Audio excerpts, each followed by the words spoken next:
Alright guys, we're going to be streaming here shortly.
Alright, a couple more things here I'm just doing in the background, guys, and then I'm going to show you what we're working on.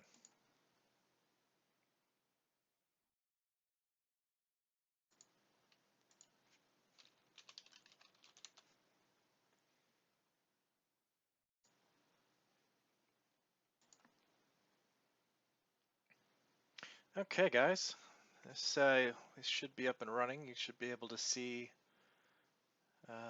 wow, that's a whole bunch of just dirtiness, isn't it? Let's make a few changes here to some of my overlays because that is actually really dirty. I don't like the look of that. Turn that off, update that.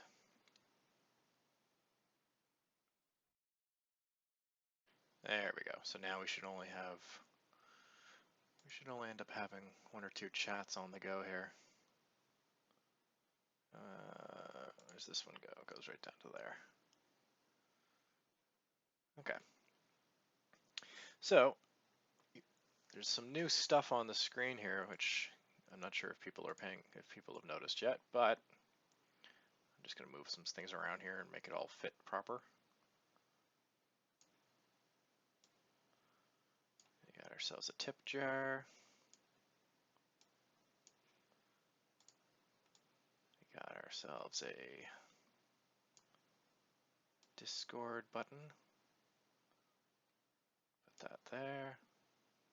There we go. Okay, that should look a little better. And now we've got a chat.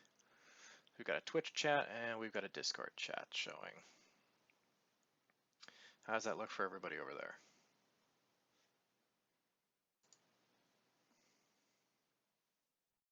Oh, Knights of Swords is now hosting me. Thank you very much for that. I guess I can turn that off, can't I?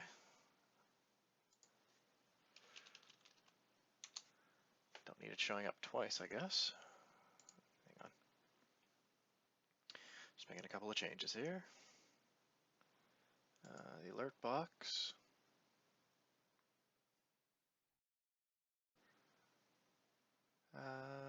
Turn that off.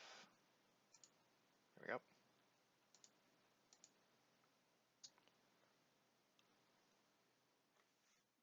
Actually, you know what? No, I'm gonna leave that turned on, and I'll turn it off on Strexum, I think. There we go. We'll turn it off on that. We'll leave the donations enabled, and we'll turn hosting off on there. There we go. Update that.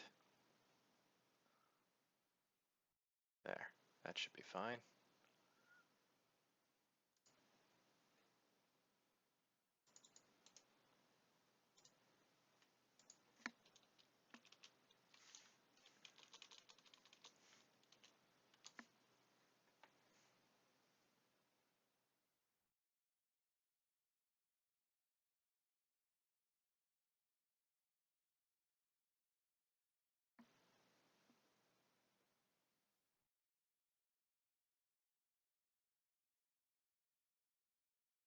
Okay, there.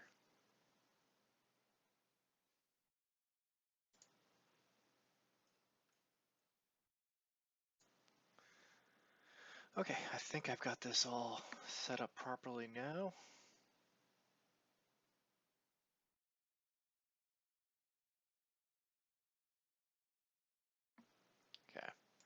been screwing around with trying to get Discord working the way I want, so I'm just making a couple of tweaks here.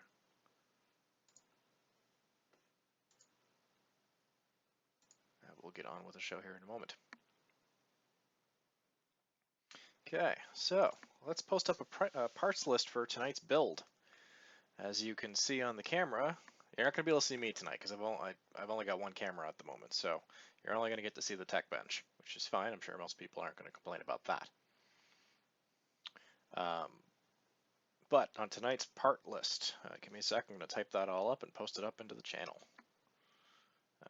Oh, one thing that we just added on was Discord. So I now have a Discord channel showing up here. We've got both the Twitch channel and the Discord channel showing. But going forward, we're going to slowly migrate to merge everything together and probably just start using Discord because I'm going to have a couple of people start doing audio features, I guess. So, parts list.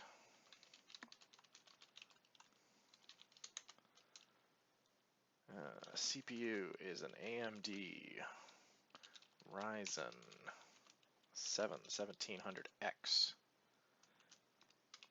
at,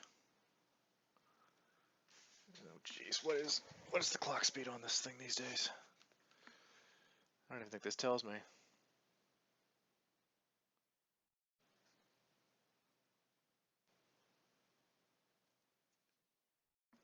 Oh, here we go. 3.4 base, 3.8 precision boost. We're probably not going to set up any overclocking on this, so we'll probably just run everything at its base settings. And I'm going to run a burn-in overnight, and then go from there.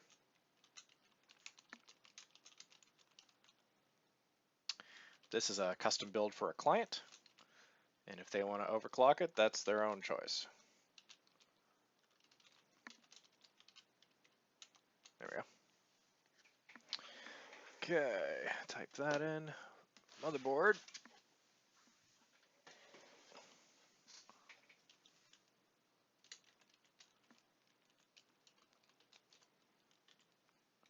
It's a MSI B350M Gaming Pro Edition.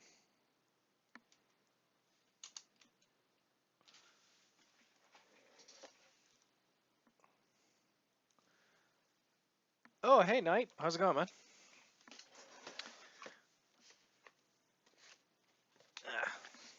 I'm just trying to type everything out here. Heatsink is a Cooler Master Hyper T4.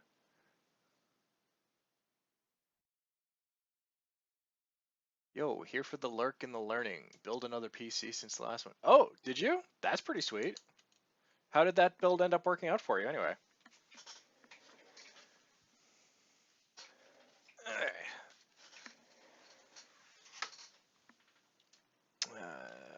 RAM.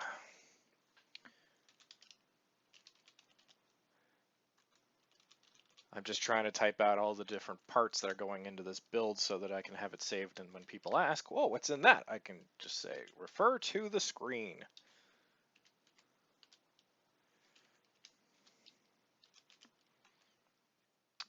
This is an 8GX2 DDR4 2400 kit.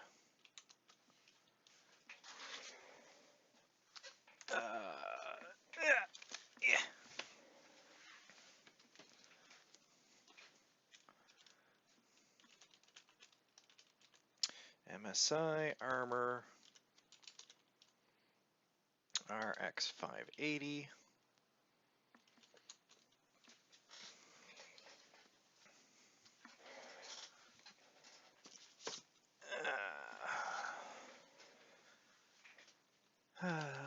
Hard drive is a Seagate Barracuda.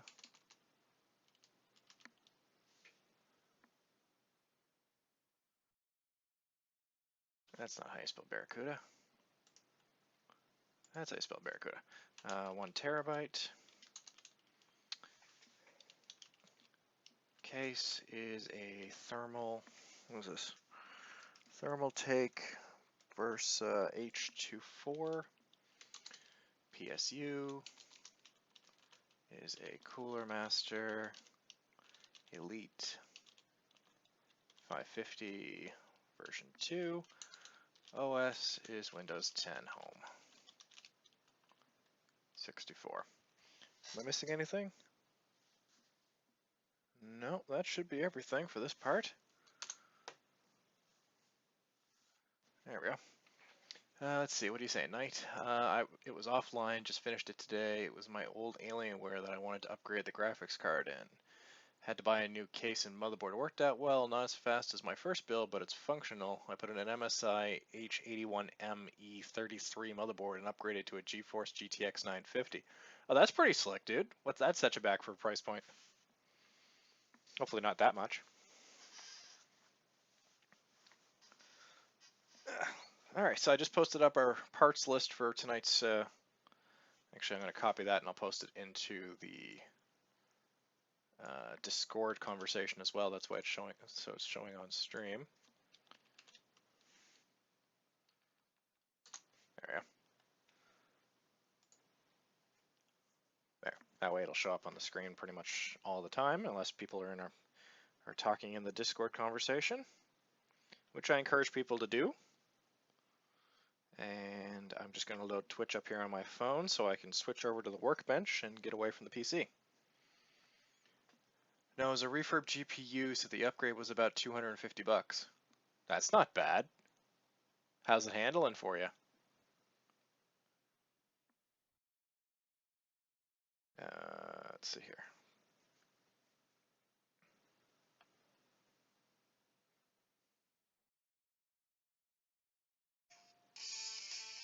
Yeah. Stop showing me commercials on my own stream.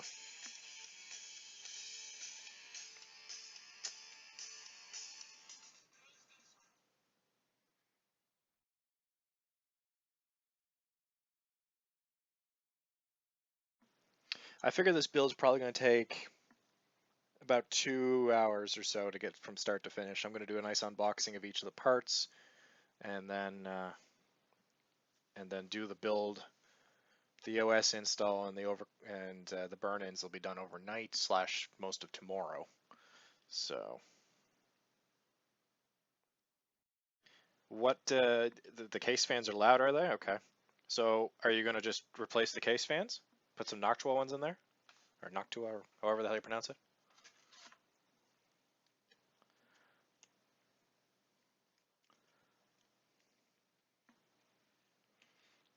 All right, I'm going to switch. I'm switching away from the PC and I'm moving over to the workbench. Hi, everybody. I am logged in on my phone here, so I can see the chat.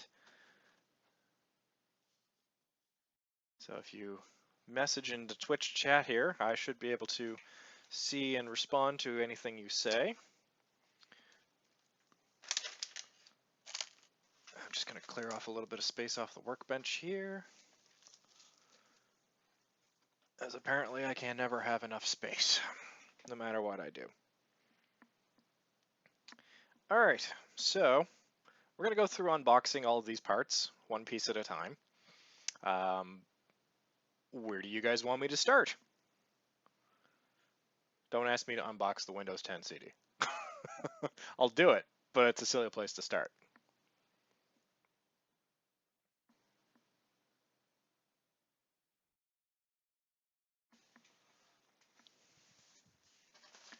Yeah.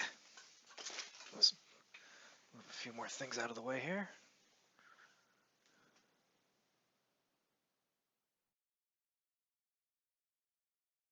I cannot for the life of me ever get this camera to actually sit in the proper position relative to this bench. It just doesn't do it. There we go. Is that better? Oh, there we go. Look at that. It's actually right. You can almost see everything that's on the bench now.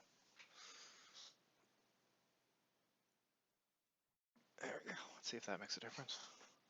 There you go. I can actually see everything that's on the bench. Isn't that sexy? Can we see the case you're building in? All right, we're going to start with the case. That is our request. So we're going to move everything off. We'll stack it all off here off camera, and we will start by unboxing the case. The case should have been listed. It is a Thermaltake Versa H24. If it's not listed, I will go back and edit that later. But for now, it is in the parts list because I can see it on my screen. Yeah. Okay. Fire up some light here. If things look a little weird, let me know. I'm going to do a standing build for the first time in a while. This is, the user didn't want, or at least didn't specify, that they wanted windows and lights and RGB and fan controllers and all that other jazz. So I'm pretty sure we built this box is just in a static case. I don't think there's a window on this one, which is fine. So it may not look like much, but as long as it's functional, it doesn't really matter. If he wants a side window, we'll put a side window onto it.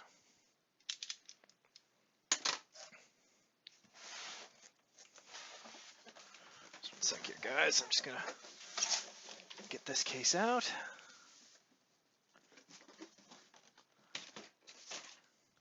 And I'm gonna shock myself because if you've ever opened up a case, you guarantee you're gonna shock yourself. Ow! Every time. Every time.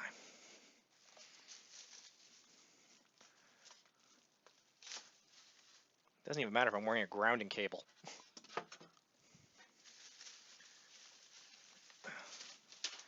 Okay, take that out, take that out.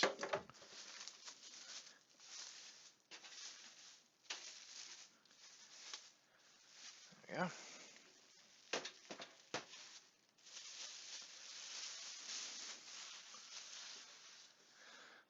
Okay, there we go. So the case is out of the box.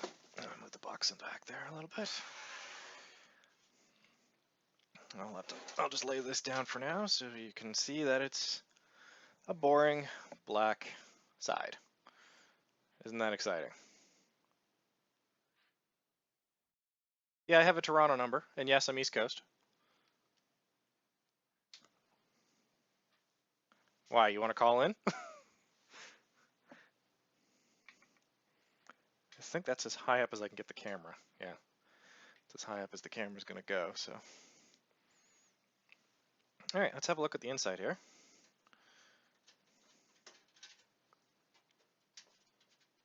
As is fairly standard for most cases, you get the nice thumb screws on the back.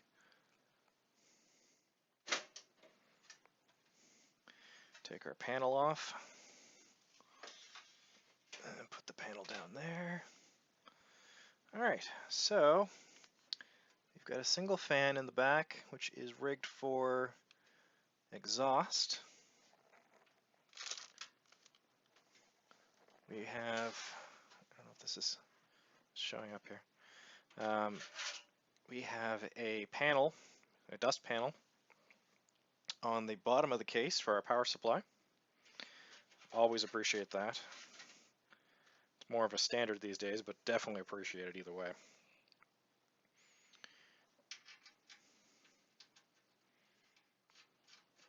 This is a water cooling compatible case, including custom loops. We have our grommets on the side here for our custom piping if we needed it. So if you wanted to put your reservoir on the outside, you could do that. And take the back side off this, so for cable management down the road. There we go. Hang on, I'm going to show this off if I can get it in frame. Look at that. A nice, super deep door. So cables will not crush. This case is very light, actually. Of course, there's nothing in it, but As far as aluminum and steel cases go, this is actually very light.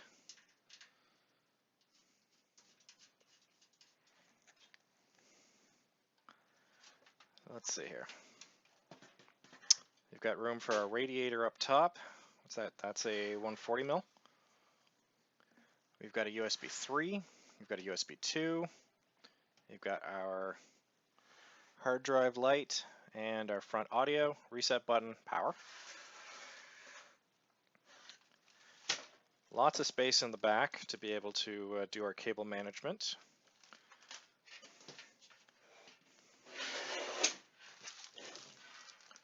Removable drive caddies for our SSD.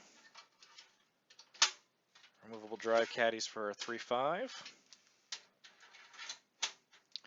We've got 5 1/4 in the front. We've got our package of screws and components.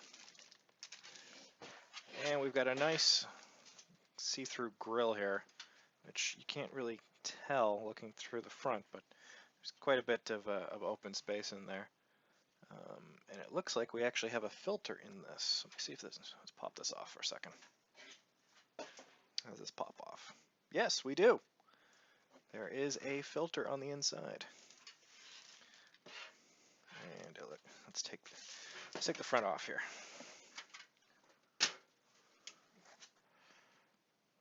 There we go. Just pop the front right off.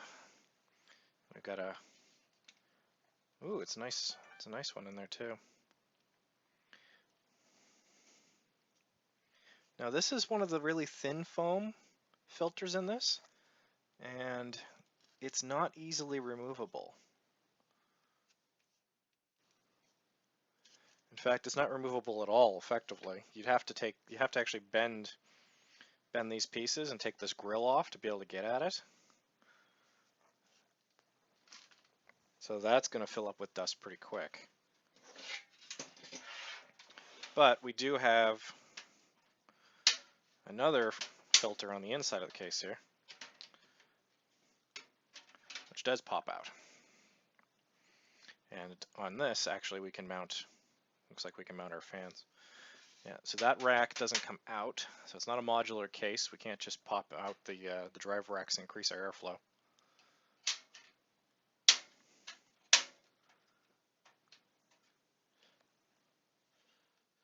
That's fine. Put this back together. There we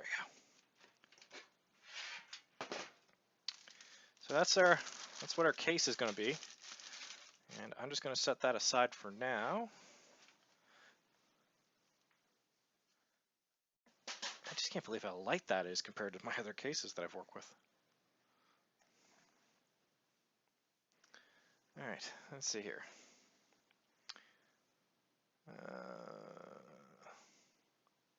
Sounds like a runway.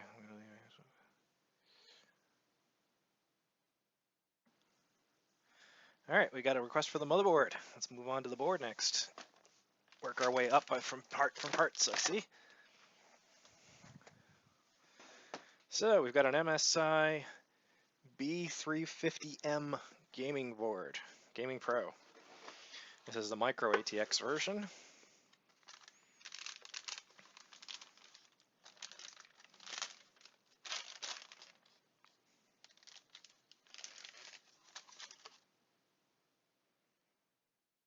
There we go.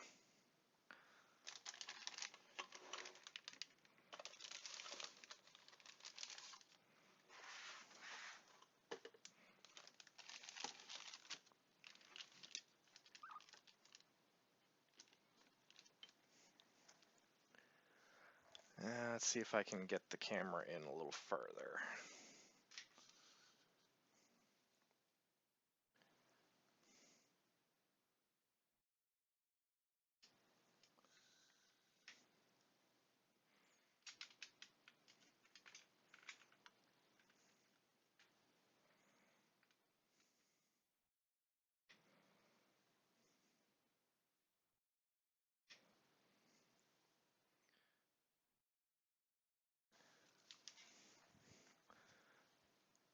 There we go, that'll do. Just bump this up a little bit.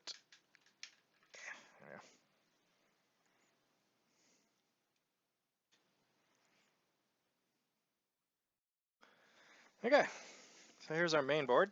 It's pretty clean, pretty quiet. It's nice in the MSI's black and red gaming thing, which you seem to see a lot of these days. It's got on-site I/O. So we've got gigabit LAN. We've got the four USB 3s and then 2 USB 2s, your HDMI, your DVI, your VGA. None of these things matter because the RYZEN doesn't have its own GPU. So, doesn't mean a bloody thing. And now we'll just take a look at what's inside the board box, and then we'll actually just start building on top of the board since we already have it out. So, in the box, we've got our I/O shield with the MSI's gaming series written all over it, telling you that it's VR ready on SS3, and it actually has a specific USB 3 port dedicated to the VR controller. You've got your SATA cables, always good. Of course, it's pretty standard these days anyway. Something I love when I see these inside of it, that you can label each cable on both sides, so you always know where your cables go. Your driver discs, don't mean bloody thing for that these days. Registration, installation, oh, memory module installation information, and how to install your CPU heatsink. Yep, stuff. Don't need to know any of that. Somebody messaged me. Oh, it's just Facebook. Okay, so I'm going to put all this back in here for the moment. We're going to close up the box. We're going to build the board.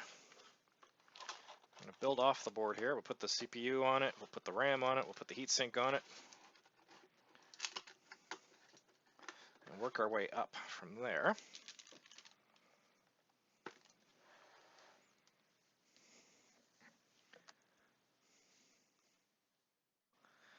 Alright, so let's bring up the Ryzen 7 CPU, which is super sexy.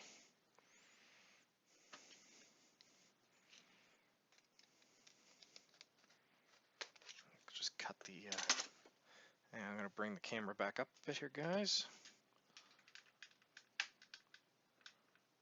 Bring the camera up, bring it back out centered, and then we'll just bring it back down. There you go. Obi, how's it going? Yes, all of the parts are here. Obi, you should jump on the Discord conversation. Yes, all of the parts finally arrived this afternoon. I've had it sitting here waiting to build, but I had other stuff on the go today too, so I wanted to make sure I got everything done before I started building on this puppy. There's what you actually get inside of the RYZEN box. All of that packaging. Because the X series, which I think applies to the 5s as well, so if you get a 1500X, a 1600X, a 1700X, and the 1800Xs, none of them include the CPU fan. But I believe in the 5s, you can get the Spires and the Spire Wraith CPU coolers included, which is why you have all that extra space in there. Really, that's it. That is your entire RYZEN CPU package. It's pretty.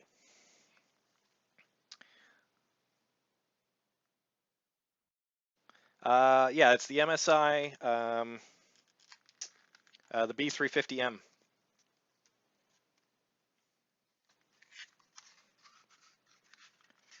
All right, look at that. I'd say it's probably been about 10 years since I built on an AMD machine. I usually build Intel stuff.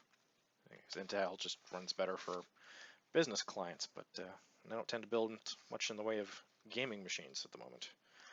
Guess that's changing.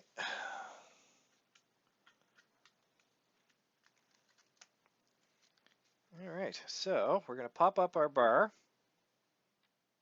I'm going to turn some extra light on here. Not that I need it, but it doesn't hurt. Let's see here. Try not to touch the pins as much as possible. So for anyone who doesn't know, on your AMD processors, your pins are on the processor. You bend one of these, you go buy a new processor. You're at end of story. Whereas with Intel, your pins are on the board. So that's just super pretty.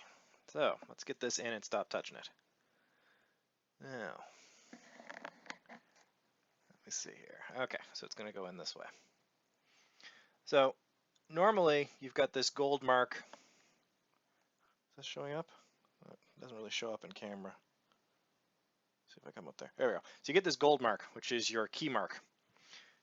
And statistically speaking, your key mark always points towards this, but there's actually a bevels that coincide with your pinouts,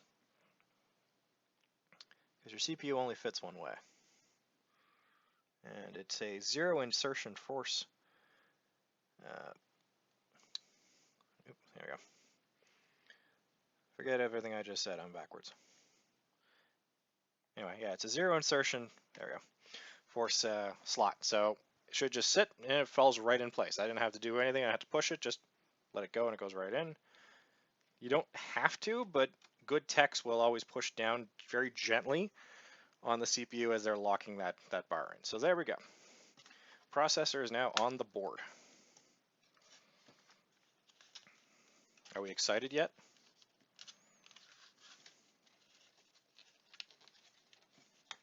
I just realized I should be wearing gloves while doing this, but a little late now. CPU's already in. Basically, the reason you want to wear gloves is you want to minimize the amount of contaminants that are on your processor. So when you apply your thermal compound, you can increase coverage and overall efficiency. Oh well, live and learn. Let's see here. What's Obi saying? Sticker is the best. I am at a disco, yeah, and AMD is old school, like hammer cocked pistols versus the new striker fire. Oh yeah, you got the T4. Yes, we have the T4 cooler, which is a beast, I might add. The thing is huge. All right, so some boards, oh, this one does. Some boards, the bottom ones don't open anymore. They just stay fixed in position, and you just snap your RAM inside. But apparently this one still opens. All right, fine. All right, let's pop open our RAM here.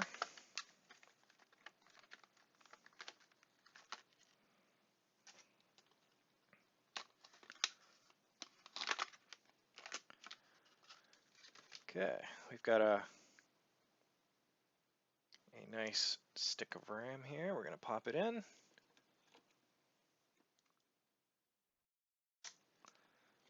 Wow, that just snaps right in like butter, like a knife through butter. Wow, that was smooth.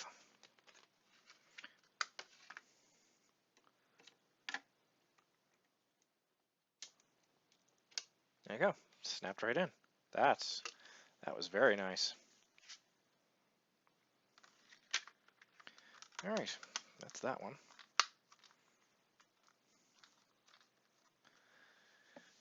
All right, let's put on the massive heatsink now.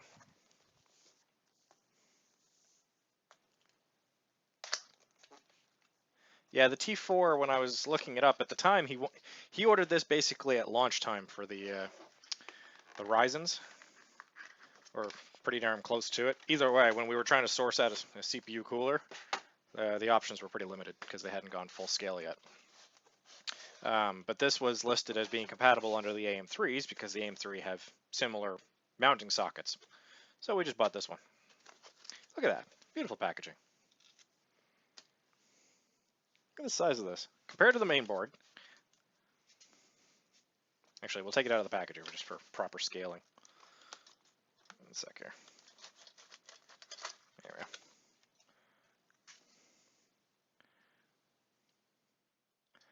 Proper scaling. Put it down very gently. Compared to the main board, it takes up half that board. that is nice and thin.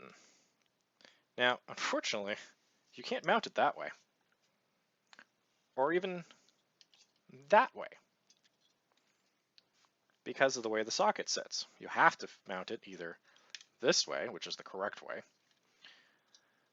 or this way, which is silly, because this fan, let's see if this shows up in camera. I don't think it will. I don't think you're going to be able to see it. Anyway, this fan has an arrow that points this way, and your rotation's going this way. So airflow is coming from the front of the fan over your fins and out the back. So yes, it is theoretically possible I could take this apart and have the fan on the bottom.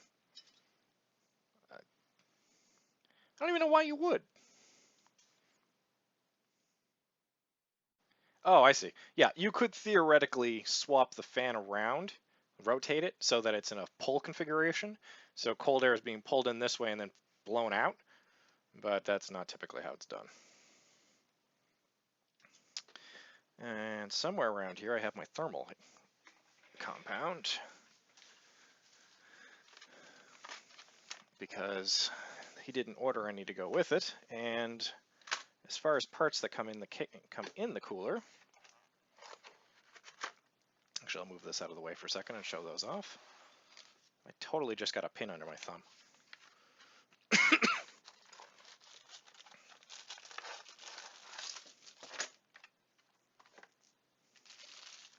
This is your bag of mounting hardware for your universal one. The bottom line here is that includes thermal compound. I don't know if I trust that thermal compound. I do, however, know that I trust this thermal compound. So this is what we're going to use.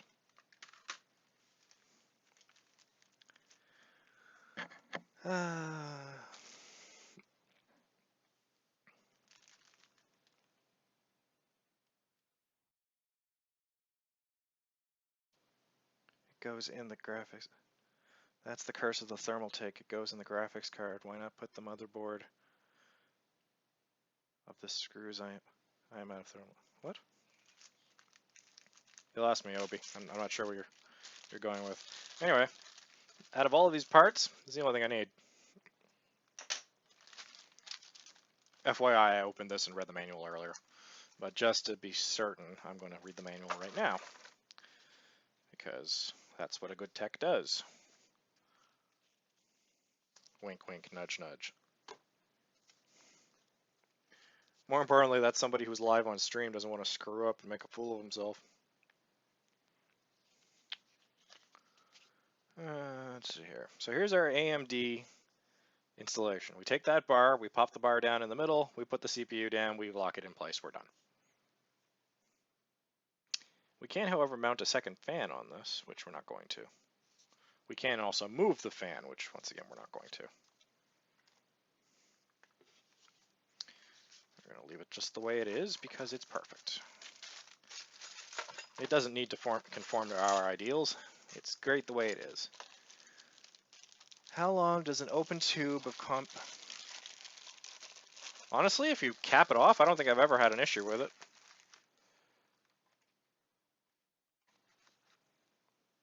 Put the motherboard in the case because the fan might block you.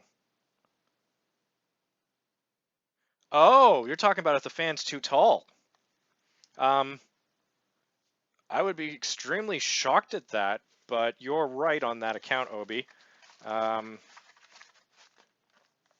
Yeah, that's a good point. All right, well, we'll try a quick fit here, but I would be extremely shocked if this did not fit in the case because the fan was too tall, because of the way this case is designed. I'll show you what I mean there, because you missed out on it earlier. These are the sides for the case. If you notice, there's an extra bevel that sticks out of it. So we actually have extra room inside of the case because it sits out farther. So I don't expect there to be a problem, and at this point I'm not even going to consider it to be a problem. I'm just going to continue to put this together. Because honestly, if it is a problem, we have a whole bunch of other problems we're going to have to deal with if this doesn't fit inside that casing.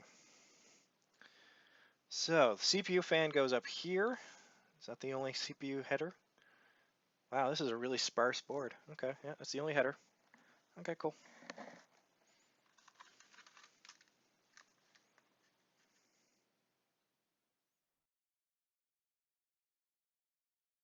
Yeah, it's got it on both sides of the casing.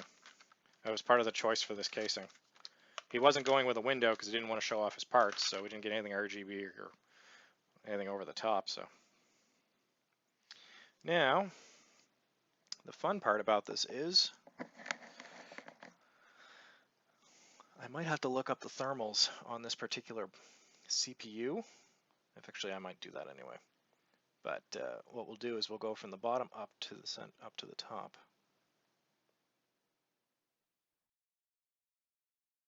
Come on. Ah, it's a little too much. Oh well.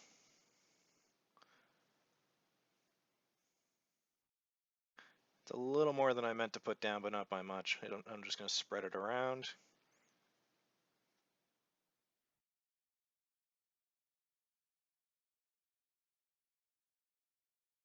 It's especially important because the heatsink we're using actually has separated heat pipes at the bottom of it versus a solid copper piece, which wouldn't matter then in this case. You could just put a glob right in the middle of it. When you push down with the copper, it would spread it all for you. But in this case, I need to have semi-even distribution so that it actually fills in any of the associated cracks. So I'll show you what I mean here in a second. There we go.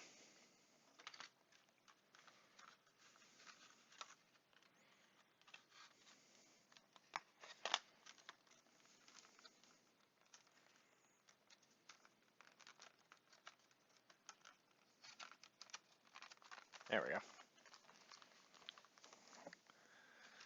Okay, so what I was talking about with the pipes, before I put the pipes down, I have to remember to peel off the protective sticker, which apparently is wrapped around. There we go. So you notice if you look at it, you got your copper pipes, then you've got your aluminum bracket, which is going to hold it down to the CPU. There are spaces. They're very small. There are still spaces between those brackets, which is going to cause us problems. And problems we don't want. We don't need, we don't want them. So I'm going to put the CPU cooler in this orientation, blowing up and out of the fan, up and out of the casing. And to do that, I have to put this through the bottom. And just wedge it through for a little bit.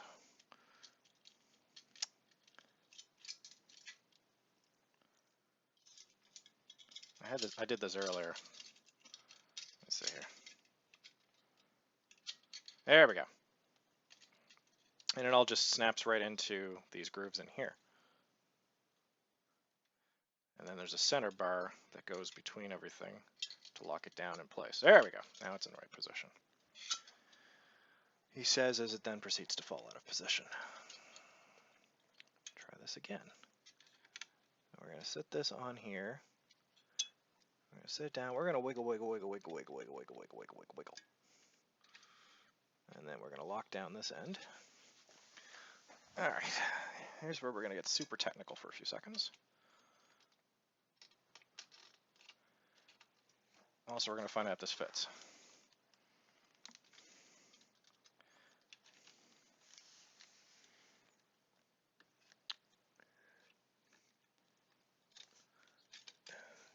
Okay, that's supposed to go like that. That's supposed to go like that.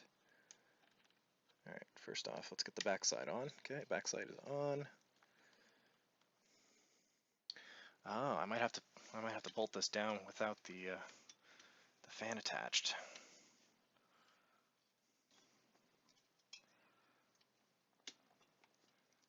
All right.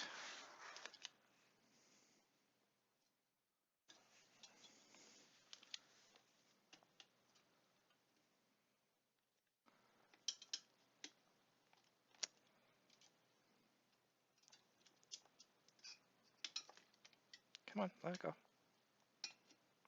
There we go. Okay. There we go. Okay. So yeah, we have to actually put this on without the fan attached. And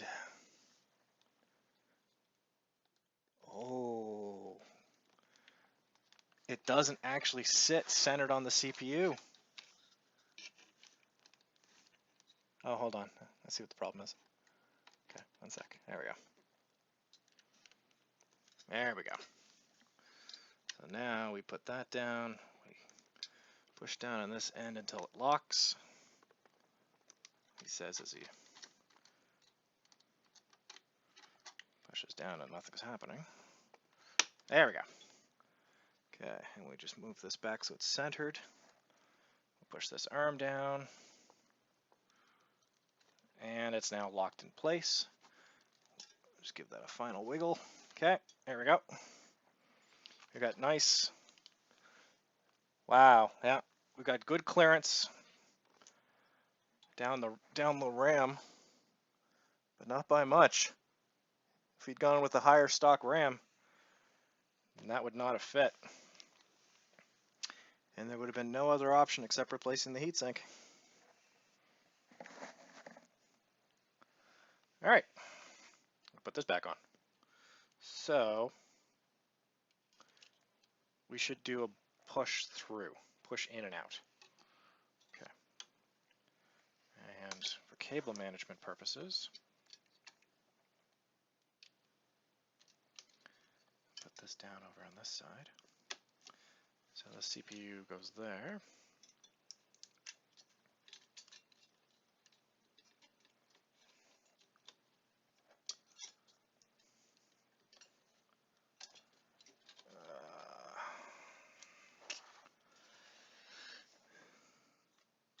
Yeah, see, it's got that arm, and that arm is actually causing me problems.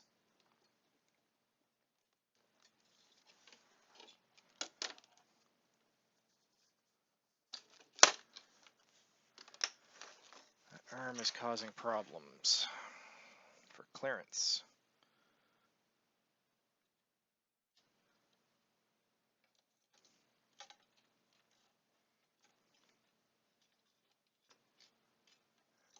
Can I put it? I don't think I. No, I have to go this way with it, or I'll bend the fins.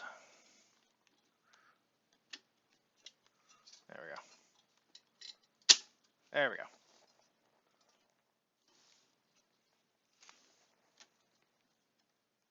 Okay, there. There we go. Okay. So yeah, I actually had to move this up. It's not flush the way it's supposed to be, but it's sitting on the actual locking pin, so there's no way around it. Oh well, it'll do. And honestly, only you guys and I know this is going to be a problem anyway. And we're going to fish the cable down and around underneath.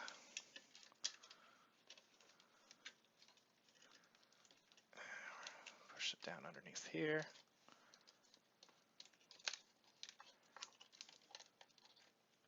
There we go. And then we're going to feed this cable down underneath of that. And if I'm not lucky enough, it won't fit up there. Okay.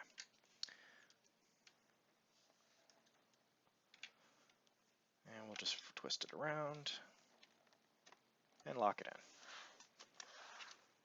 in. Okay, so that puts the cable out of the way.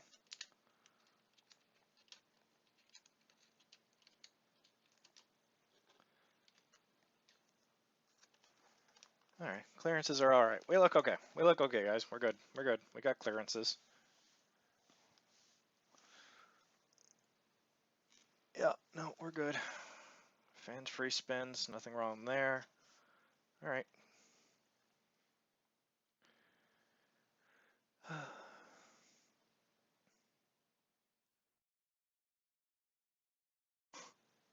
Yeah. Yeah. I would have preferred this going this way, Actually, that wouldn't have made it any better. That probably would have made it worse because then I wouldn't be able to lock that in. All right, whatever. Moving on.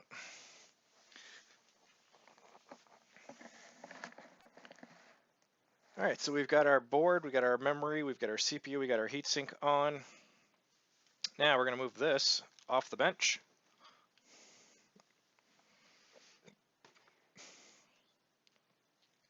And let's move our case back up to the bench.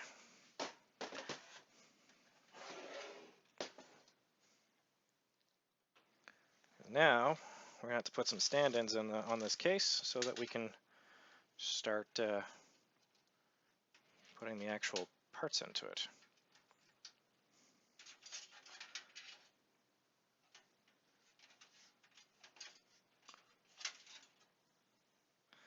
Actually, I won't even go that far. One of my colleagues, one of the other various streamers and IT colleagues that I talk to on occasion now, made a very good recommendation. And something I don't really have access to at the moment, but we're gonna try anyway.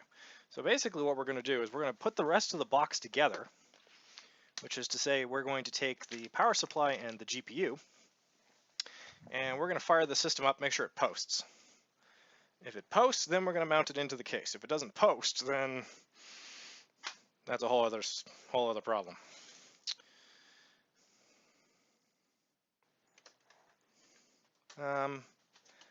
Although this would be the very, you know what, fuck it.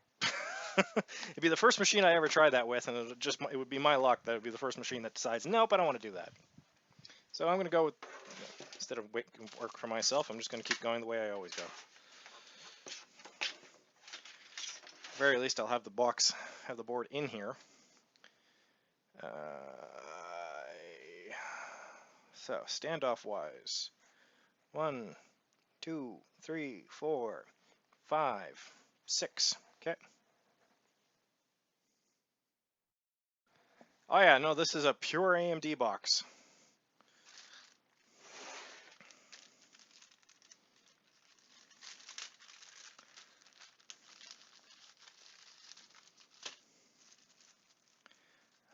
Where's my...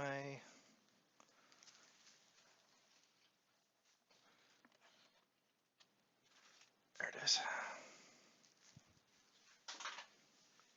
Oh, I'm knocking shit over.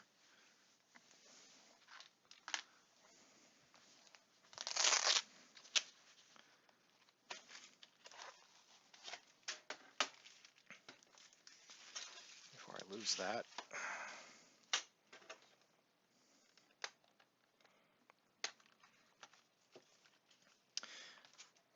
I picked this case for him because he just needed a low profile case. He didn't really care about it. This was fairly cheap. But I was also looking at experimenting it to see if it would be something I would want to use for my build. Nope. It is not. It's a nice case, but no, this would not, my board wouldn't even fit inside this casing. No matter what I tried to do with it, it just wouldn't fit. Someone explain to me how there are 3 standoffs. Do you mount the board direct? You do. The board goes directly on these right here, these nubs, instead of going on the standoffs. Oh, not sure how I feel about that.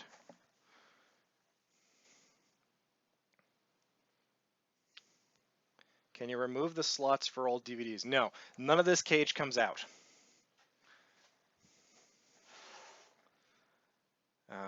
Yeah, there's no fans in the front and none of this caging comes out. We only have an exhaust fan in the back.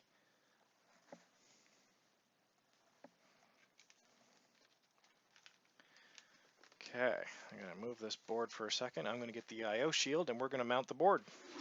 Because apparently that's what this case is designed. We just go direct.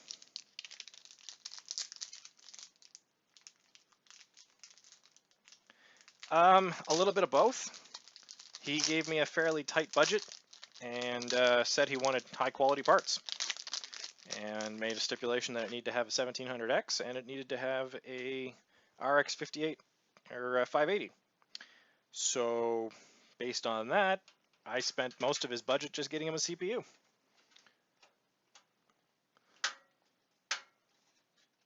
Honestly, at this point, he probably would have been perfectly fine, or even better off, having gone with the R7, excuse me, with the Ryzen 7 instead of the Ryzen 5, because you can overclock that to almost the performance of the Ryzen 7s. But whatever, it is what it is. It has a tiny board. When you look at it in this casing, it has a tiny, tiny board. Make sure this all lines up properly. Come on. There we go.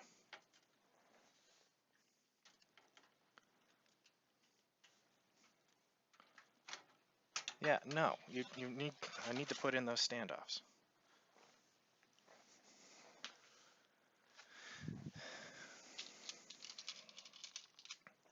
I need one here.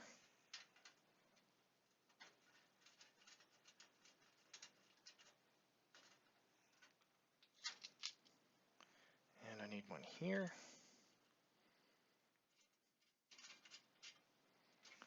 And more importantly, which screws go into those?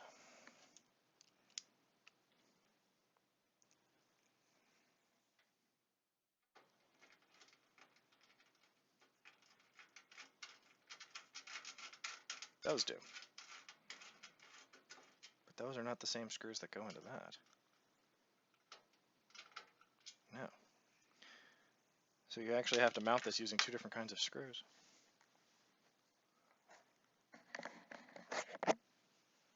No, I kind of skimped on the case for him.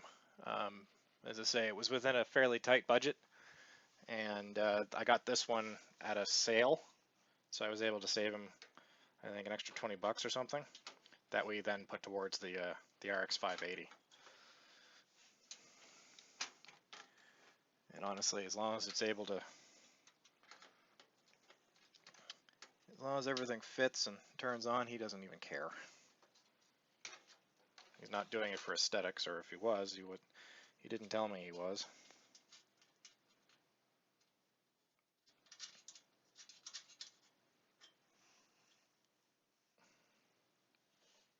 There we go. We're gonna try this one more time. There we go. Okay, that one matches, that one matches, that matches, that matches. We have matching, folks. We're gonna try bolting this down.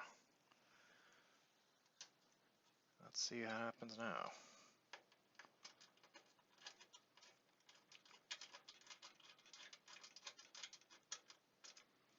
That's one screw.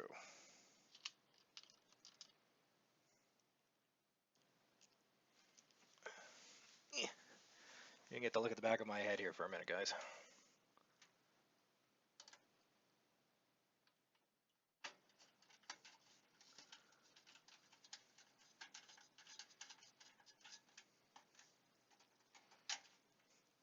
Okay, that's that one.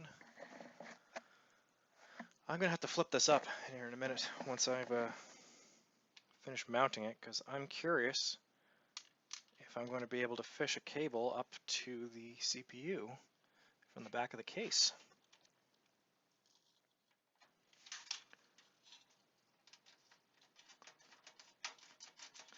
Or if I'm going to have to fish it around.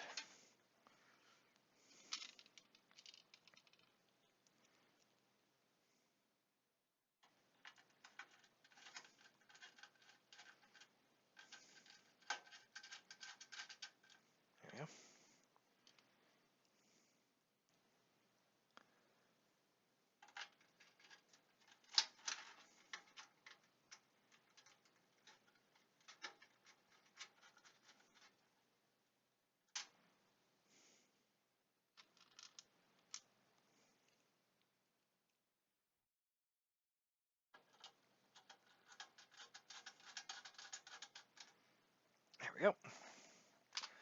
All right, flip this up. That's a lot of stress on that. And yeah, it actually, no, it just fits in. You know, it's a fat belly case, but it just fits flush. So even if that wasn't a fat belly case, it would fit. Now, the part that I want to know, there's nowhere up here for me to fish cables. It has to go up Up through the top here and over. Okay, fine. Yeah, no, I definitely won't be using this case for my build. Now that I know. That's all right. That's okay. What do we got? That's USB 2. That's our audio. There's our USB 3. And then our front panel. So, we're going to do it this way. We're going to take all of these cables. There we go. And we're just going to fish them.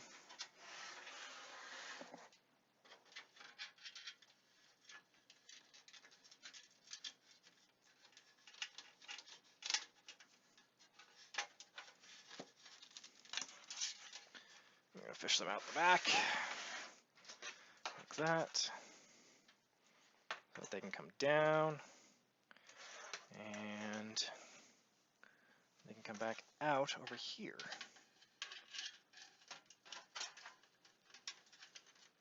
There we go.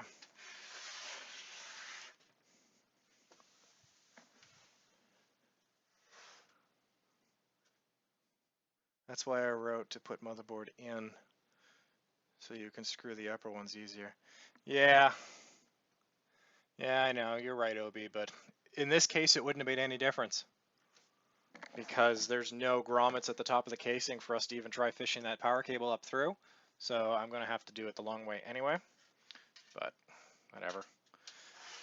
There's nothing we can do about it.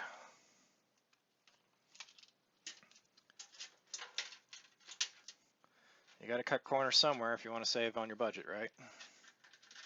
And if you don't care what your case looks like and you're not going with, you know, RGB or Windows, then that's what you're going to get. Okay. Let's see here. This is USB, which goes into this header here.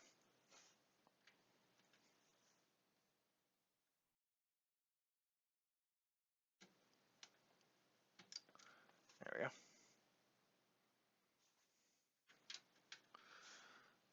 And our HD audio goes back here.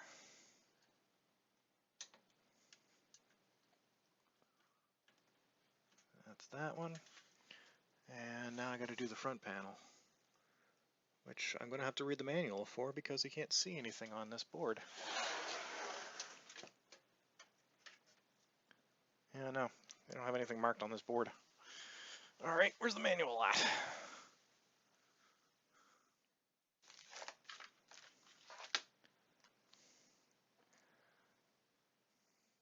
RGB or Ritos, right? Or RGB or right. Yeah, RGB doesn't really do anything for me. I mean, it's nice that I have it in my new board, on the new board that I'm building on, but I wouldn't be building a system for myself around having RGB. I'd be much more concerned about actually being able to use the thing than and compatibility than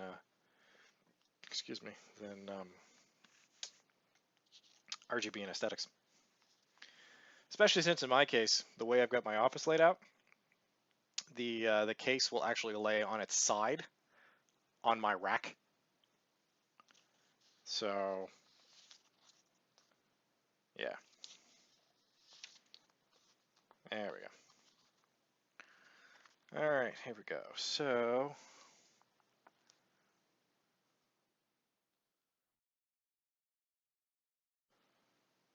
pin 10 is no pin.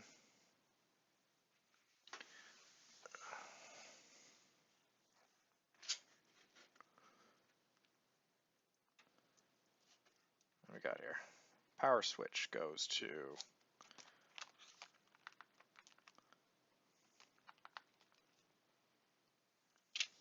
come on, roll back.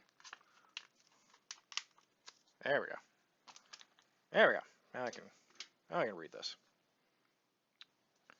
So hard drive LEDs are positive, negative, and then a reset switch.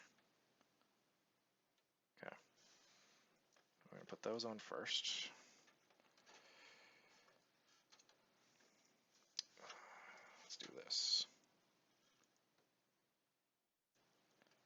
So hard drive goes here like this. Yes.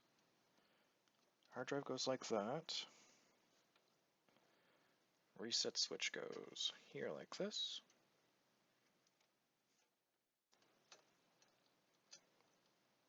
Okay, reset switch goes like that. Power LEDs go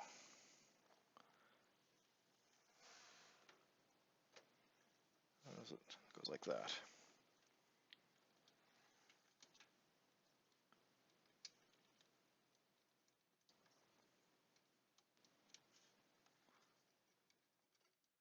You know, I do love cases that give you like that extra header that you can put your cables into and then mount them. Those are great.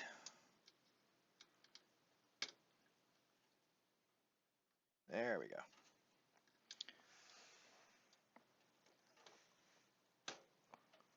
Okay. There. Alright, that's all mounted now. Speaking of, since I'm in here, where's my SATA controllers?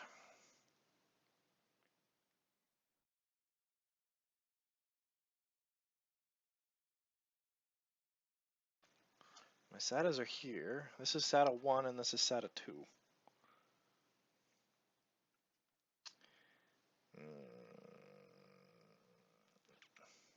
Alright. I'll run this straight through for those. I won't run the 90s, the 90-degree angle ones. I can run a 90-degree angle on the back, but not on the front. Yes, crappy pin time, the worst part of building.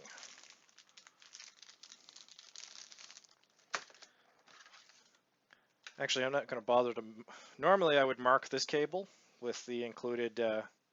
Yeah, I'm getting to the GPU. Hang on. Let me run all my cables before I start trying to put a GPU in here. Which, actually, at this point, I'm worried that the GPU might not... it should fit that way. Shouldn't be that big. Okay. Let's flip this up. And we're going to mount this in... Which way does this one go? Goes this way. So I'll mount it in this way. There we go. And then we're going to fish it through and out the back.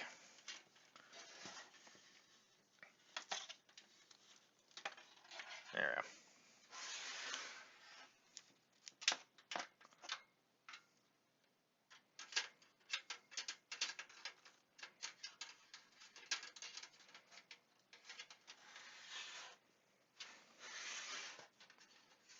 There we go. Okay, that's now fished through. So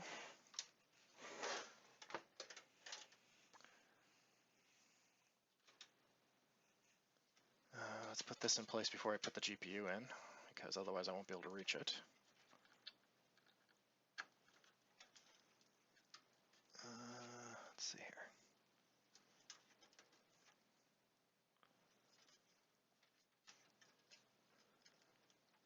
What I'm going to do is I'm going to clip that in up top.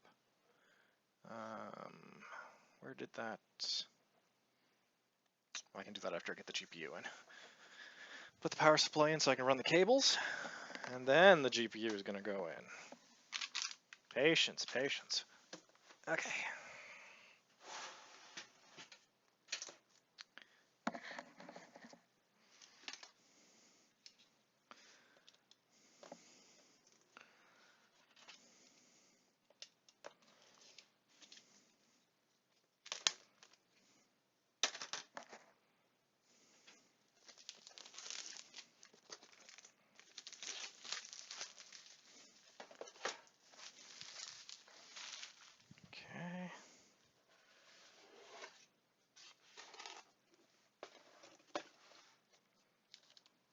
If I remember correctly, yeah, it's not a modular power supply.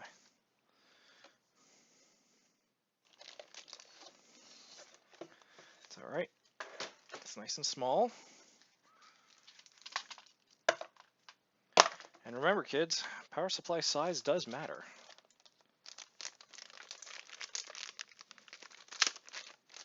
Size doesn't affect the, or typically doesn't affect the output, but it does affect the footprint in your casing.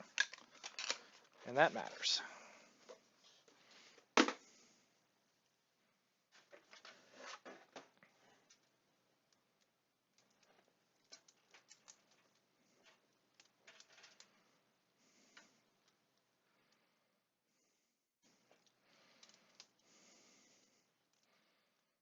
Come on, let go. Okay. Take our cables.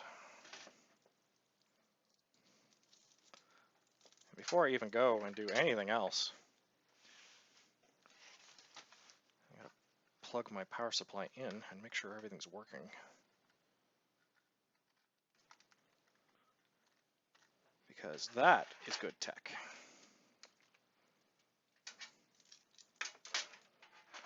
And also, it's really easy to do right now. It's a little harder to do once it's in. Oh yeah, that's great. They don't even mark it. Anyway, these are your CPU.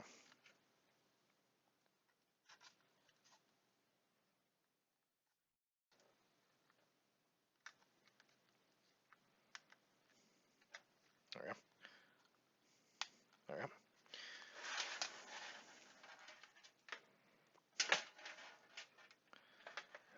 There's my GPU.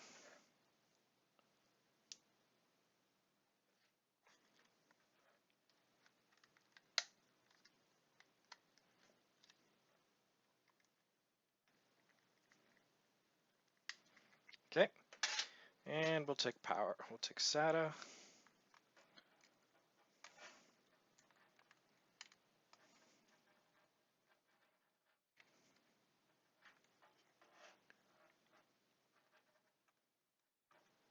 Done.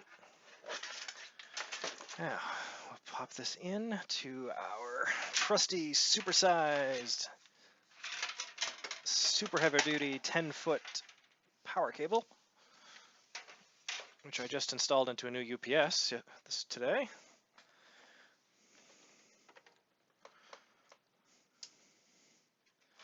Survey says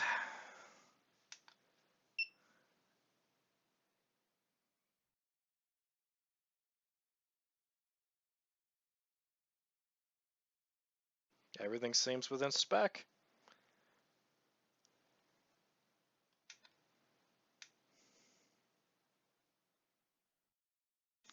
Yep, okay, good. That's everything in spec there. We have a question. We have a question. What's our question here? Quick question that maybe somebody here knows the answer to.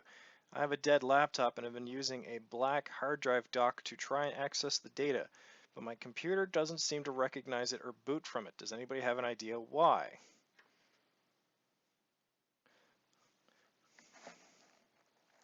The hard drive that you have in the dock, is it a standard laptop hard drive or is it an SSD?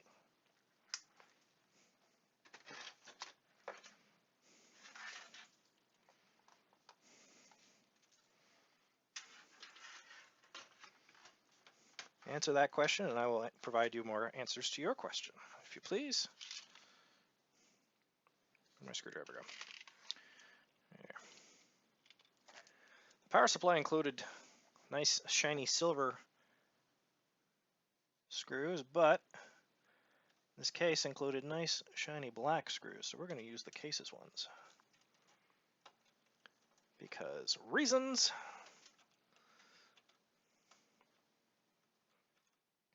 He said as they don't appear to screw in. Why not? Standard laptop hard drive. How do you know the hard drive is not dead? Can you hear the hard drive spinning? If it is powered on in the dock, can you hear it spinning? Additionally, what format was the drive originally in before the laptop died, and how did the laptop die? Because you may have just lost the file system information, which isn't a big problem. Are you knuckin' kidding me? Where's the screws? Yeah, it should sit right there.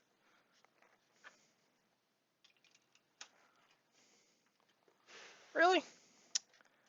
No bloody way. You can hear it spinning. Okay, cool. So then the additional question is, what version of Windows are you trying to look at it under? Or are you looking at it under Linux?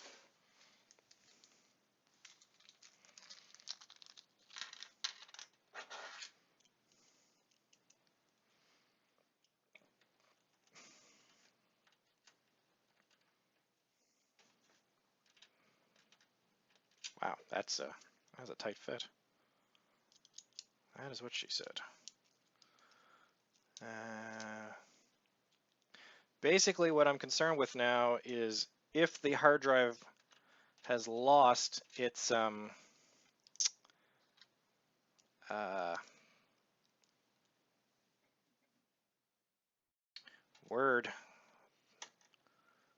its file system.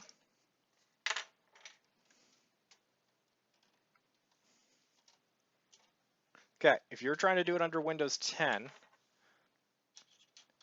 you're going to want to get into disk management, and you're going to want to check to see if the drive actually has any recognizable partitions. If it's marked as raw or unrecognized, then the file system is gone. The data doesn't necessarily mean it's gone, it's just the file system is gone, which means you have to rebuild the file system.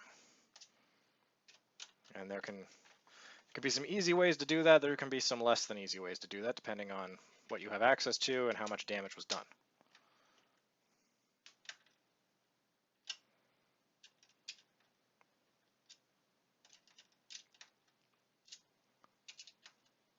Also, it is possible that the actual dock that you're using doesn't work either.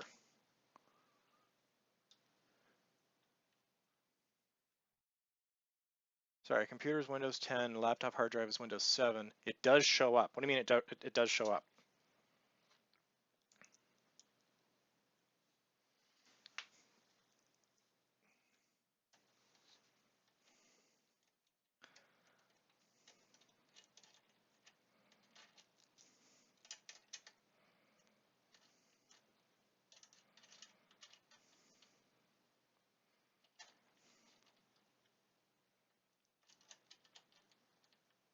But no, it does show up, but no hard drives show up. It isn't just this hard drive I've tried it with. So you're saying you've tried multiple different drives using this dock and none of them are working?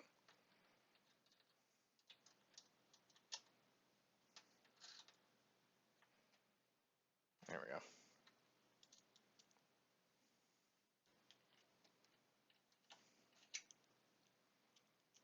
Sorry, it doesn't show up in disk management. Okay.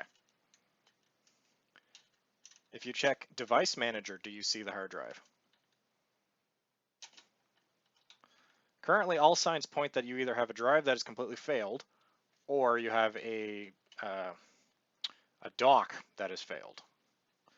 Are you trying to use the dock using USB or using external SATA? Or I guess you could be using FireWire or Thunderbolt.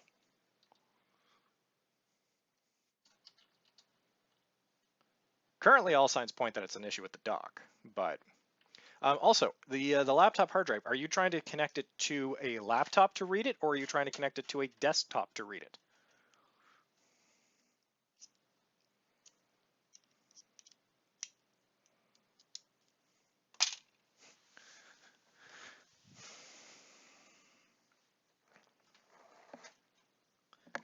I love having my long hair, except when I have to bend over and do this. Hang on, guys, I gotta clip my hair back for a second.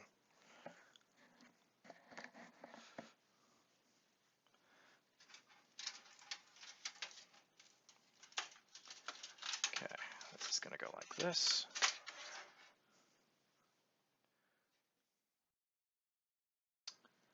This is gonna go. So basically, I'm gonna have to fit. You know what? I'm gonna fish all of this to the back.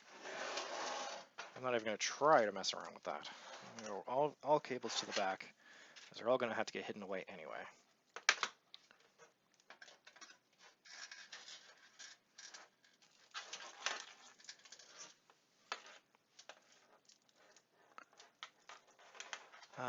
It shows up at the beginning but disappears in device management.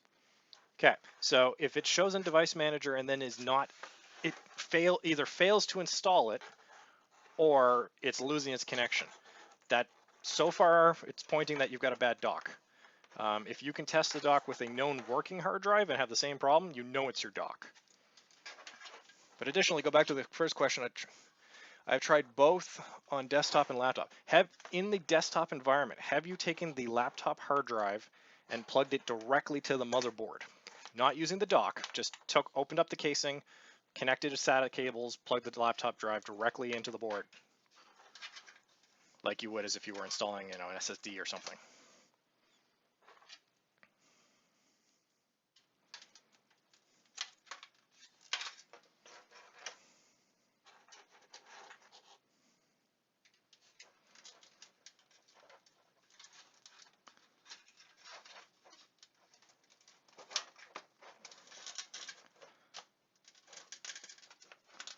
Come on, there we go.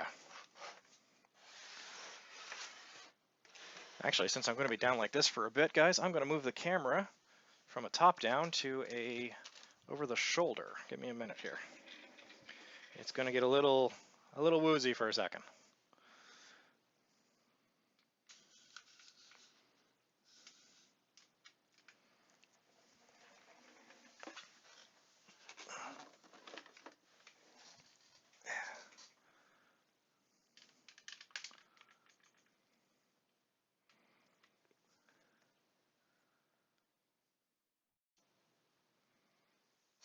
Okay.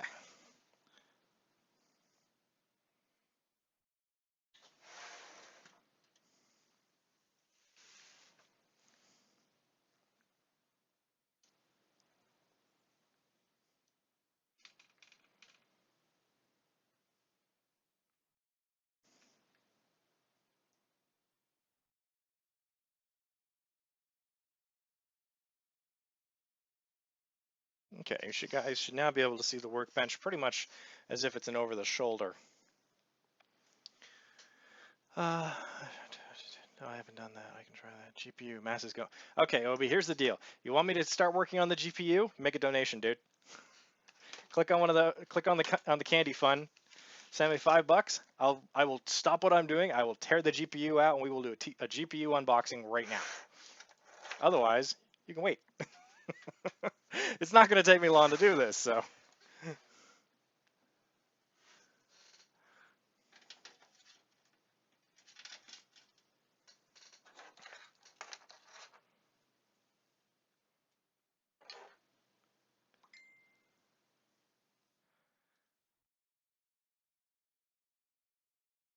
Oh no.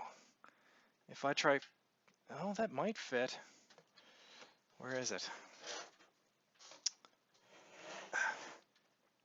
It's all the way in this corner over here. Crap.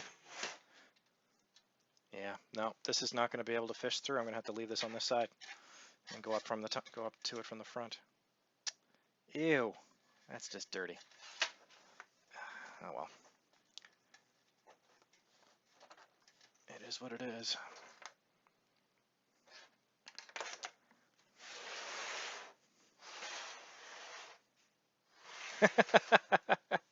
Sorry, dude.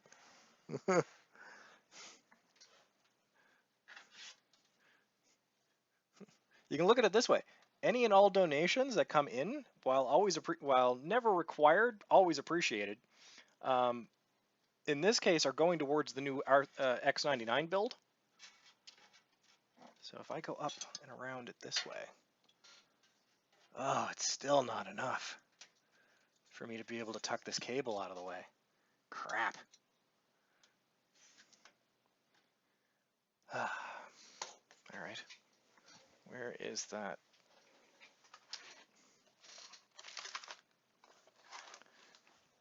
So if you want to see the X99 build happen sooner rather than later, that's what donations are going towards. Yeah, it's the CPU power cable that I'm trying to fish around and make nice, but it's just not. I'm about an inch and a half short, honestly, to make it look right. If I'm lucky, I might be able to just wedge this down a little farther without having to cut it. There we go. Let's see if that makes a difference here.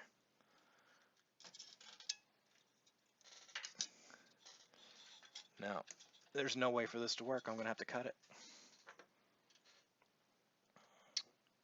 Oh, geez, I don't want to cut it. That's fine. I can just put a new one in place. All right.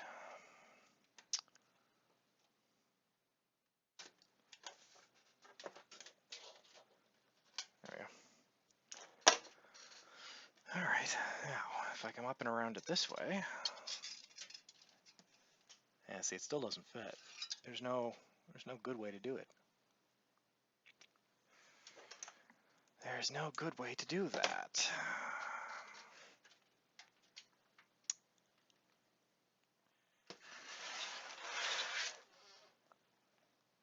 There's no way to run it up through the back and out through the top. Actually, there might be. If I run it up through the back, wait, wrong cable. Where is it? If I run it up through the back and if I take the board out again, run the cable up through the back, out through this side, and then down and over. Yes, that would work. God damn it.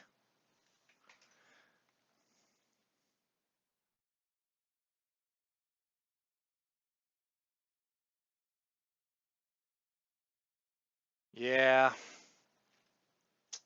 Like I say, in this course here, you know, this would fit. And I don't know if you guys can even see it. You can't even see it, but let's see here.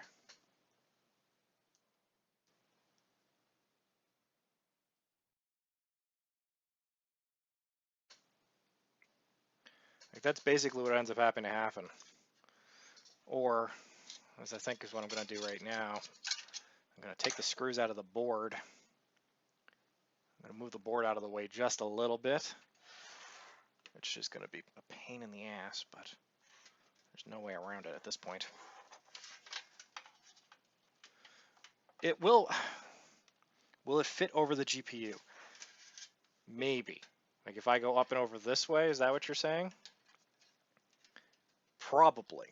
But that's just fugly. And I'm not going that way. That's a last resort. What I will do right now, though, is I'll unscrew the main board, take the board back out. Let me see if I can get you guys to see this here. There's a grommet right here. If I take the board out, fish the power cable through this first, and then put the board back in, the cable will be up where it needs to be. So right now that seems to be my best and or only option. So we're going to try it. It's certainly not ideal by any stretch of the imagination, but I don't know what else we can really do with it right now.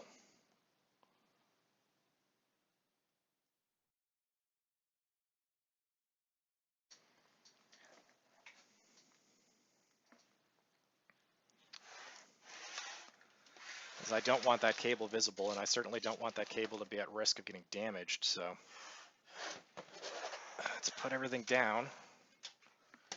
Oh, that's just unpleasant. All right, take these screws back out. Good thing there's not a water cooling unit in this unit. There's room for it, barely. I would go so far as to say there's not room, even though there's the design capability here to run it. There's not enough space in this case for it. Like you would not have enough space to put a front rad, a top-mounted rad. You basically would have to put either a custom loop, which I can't even see where you would have space to put that, even though the back of the case has grommets for a custom loop. But there's no space to mount your radiator, so I don't know where that would go. And the only all-in-one you could mount in here, you might get away with putting a 120 in. You could put a 120 in the back exhaust. You might, and it would be a super tight fit, be able to put a top radiator in here.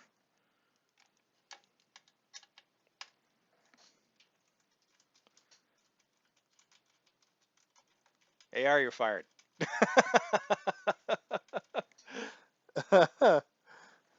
Thank you for hosting, AR. Always appreciated, dude. And obviously, if you needed a nap, you needed a nap, so don't worry about it.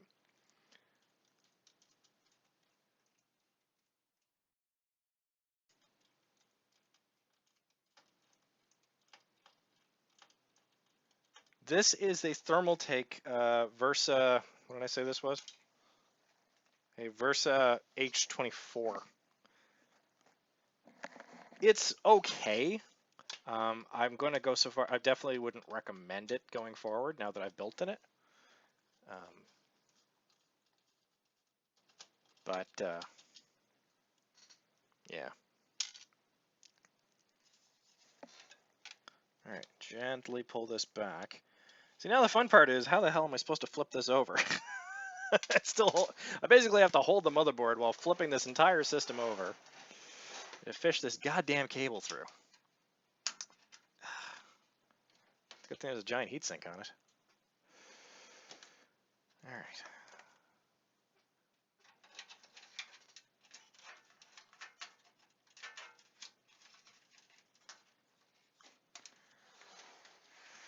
Oh god, this is terrible.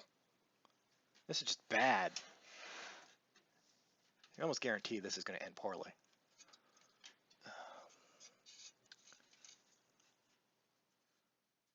Do not like, do not like, do not like. There's no other way to do this. All right, that's one. Did I put this in backwards? I did.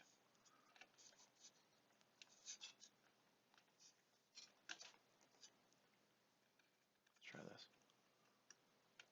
That's one.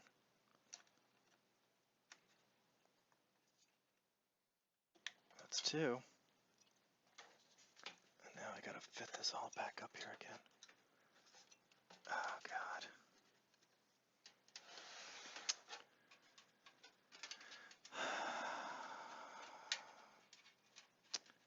I'm not even sure if this is going to end up fit, if I can put this back on the stands. I don't think I can.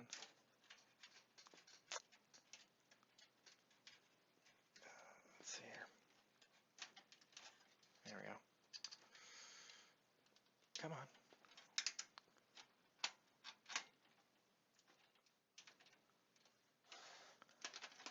Oh god, that's just a bad situation waiting to happen. There.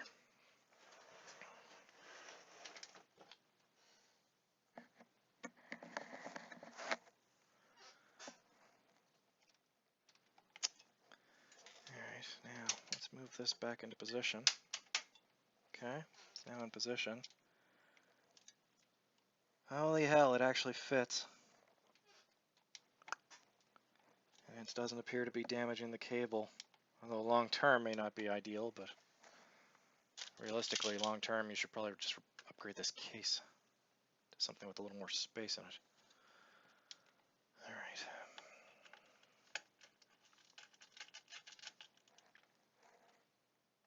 So professional recommendation at this point to everybody, don't get this case. It's, no. I think I may have spent like, I don't know, 60 bucks on it or something like that. $80, $60, something like that. Professional recommendation, do not get this case.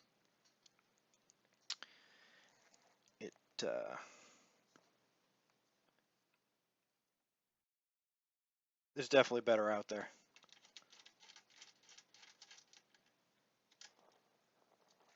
My client will be happy with it. It'll be fine. He'll be able to use it, but I will never build on this box again. I will make a point to put this onto the blacklist of do not build in. Which actually I think this will be the only box that's on that list.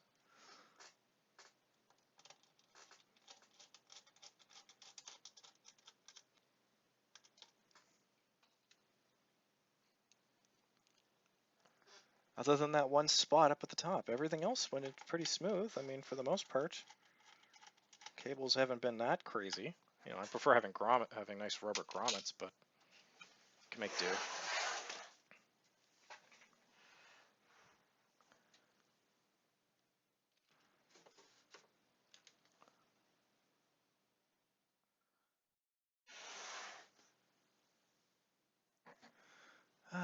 Let's see here. What do we got? I'm gonna guess the way the case I have is shaped, the last person had a mixture of both liquid cooling and air, and the back covers for the liquid cooling system open. I'm here to lend a hand. I look at the Versa range with my friend and we eliminated all of them, each to their own though. Yeah, I won't be building on this, but on these ones again. I saw Linus's desk builds, both big and small. I fell in love. I was like, wow, mind blown. He made a PC desk for both small and regular size rooms. Only if he could make shipping it cheap, I would save up. Okay, so Linus actually did a how-to do-it-yourself desk build. It's in 3 parts. It looks like it took him quite a while because of, you know, family life. Just life got in the way. But it's a really good watch, and I will share.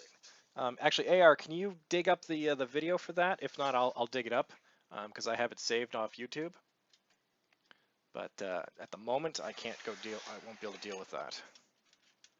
Okay, no, there's still actually quite a bit of play on that cable, so the cable itself's not shouldn't get cut, which is my primary concern. Ah, crap! But it is sitting in front of the USB port here. Okay, hang on. Let me see if I can very gently wedge it back,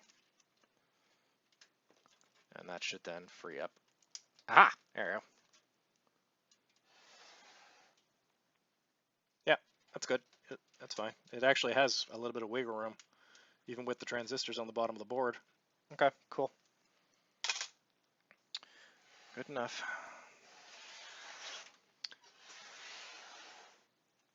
Now we'll put the power supply cable in.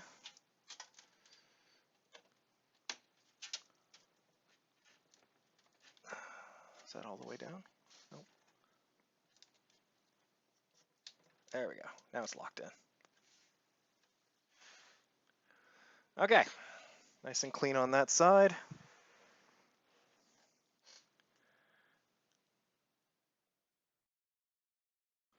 All right. So I'm going to put the hard drive in just because Obi was bugging the hell out of me to do the GPU unboxing. But if anybody else wants me to do the GPU unboxing, hit the donation button and I will gladly jump on and start doing the GPU. If not, I'm going to make him wait until the end of the build, just because I can.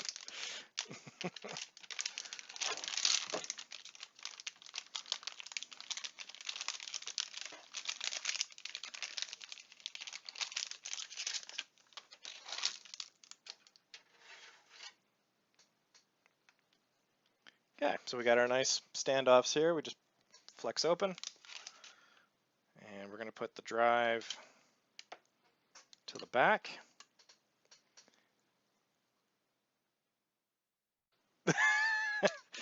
This is a hard drive. This is a Seagate Barracuda Compute 1 terabyte hard drive from their new line. There you go, there's your unbox. Just for you, Obi.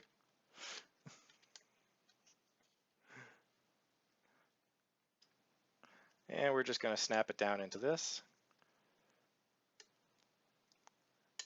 There we go. And it just snaps down into place. And then we're just going to push it in.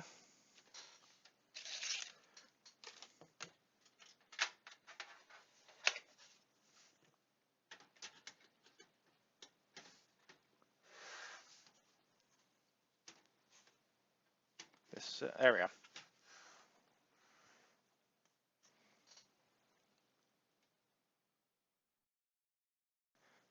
There we go. And just snap that in. Bada bing, bada boom. Turn the case around.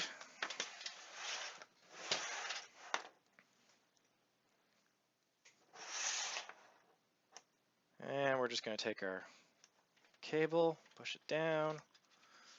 We're going to roll it in just a little bit because why not? And it's 90 degrees, so pop, done, finished. Isn't that pretty? And where's our SATA power? Oh, here's our GPU power. We're going to need this soon. You, a 1-month-old Seagate, rest in peace. I have had absolutely zero problems with the new Seagate devices. I build on them quite frequently, and I've had zero problems, and they're in all of my boxes at this point. All right, so we're going to put this SATA cable in here. Okay, and then we're going to just fish our excess cables in underneath. He says, hopefully, that apparently doesn't want to work. Let's try this again.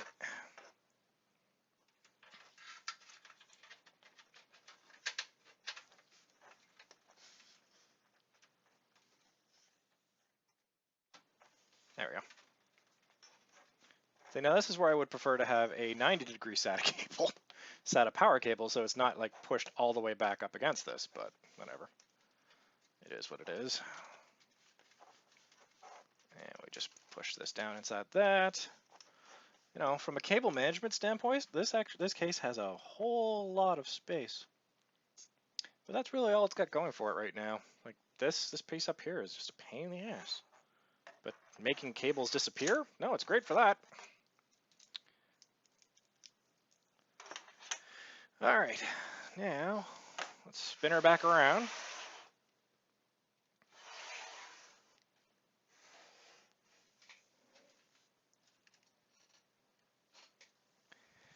Okay, and for everybody who's been waiting oh so patiently, I greatly appreciate it. It's GPU time! Look at that, isn't that pretty? Let's get this big mamma jamma out of here. And I feel like I should apologize if anybody's assaulted by what I just said. Somehow I feel like someone's going to get insulted somewhere sometime. Anyway, bing, done.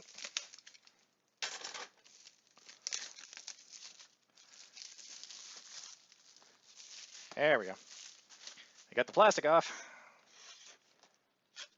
I got the side flap open.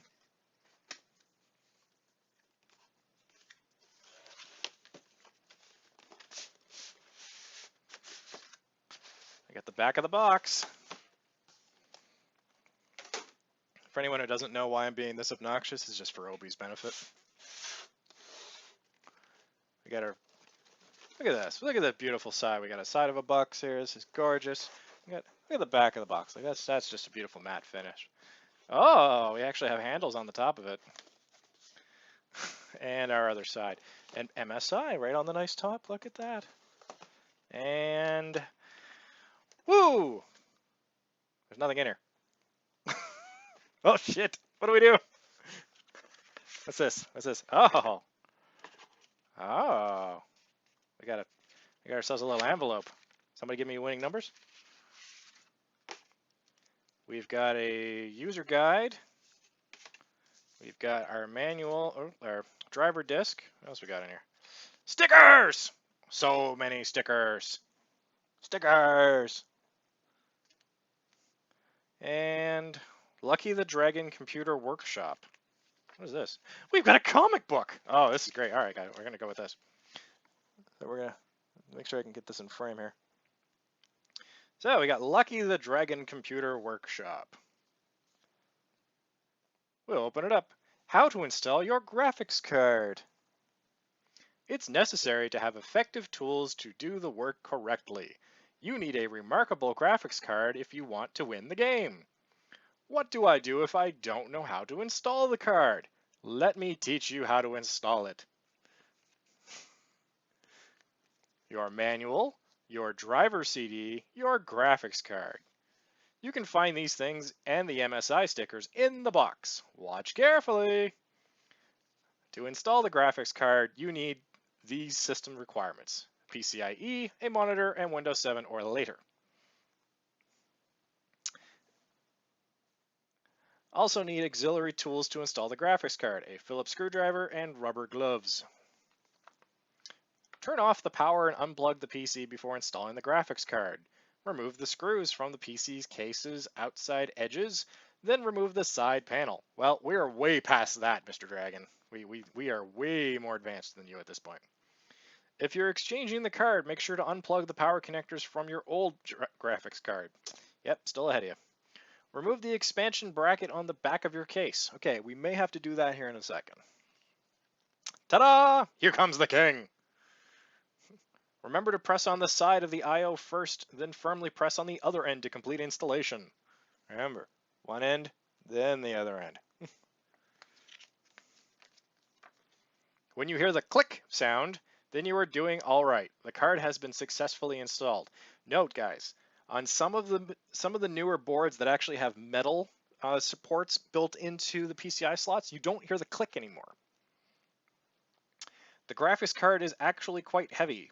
Please remember to use the screw to secure it in place. Don't forget to plug in the PCIe PSU cables. Wow, they couldn't have just used what the regular names was, but whatever. Some graphics cards don't require a PCIe 6-pin or 8-pin power cable. There is no need to plug in the power cable in this case. I'm pretty sure this one does. You can cover the side panel when you're finished all these steps and take a nap. Please pay attention to each specific plug. We've got your VGA, your DVI-D, your DP, your HDMI, and your mini DP. Connect the video cable to the graphics card, and here comes the brand new world. Or download Radeon software Crimson to update the driver if you have an AMD Radeon card. To view in other languages, click on this, do the QR code. Here you go, guys. Free scan on me. If I can get it to focus. Focus. Yeah, screw it. All right, thank you for your help, Mr. Dragon. Suppose I should continue with the rest of this unboxing now for Obi's sake. Seriously, why would you include a CD? Nobody has CDs anymore. And that's everything that's in that. Well, I guess I got screwed out of the GPU. There's nothing else in this box. What a jip. Ooh. Here's where we can register our card. Are you ready for this? You all ready for this? Somebody drop me a mad beat. Play hard, stay silent, zero frozer. Fan not spinning, don't worry. Fan stops spinning in low load situations. This keeps the card quiet and increases lifetime. Nice.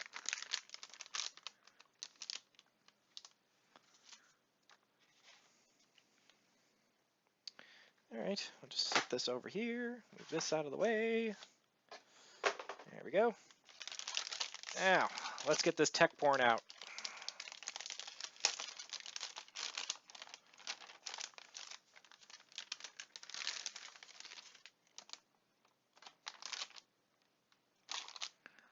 Woo-wee! We got tech porn here, everybody. Look at that. Wow, that is actually a really big card. Like, a really big card. Why is it offset like that? I am not entirely sure this is going to fit.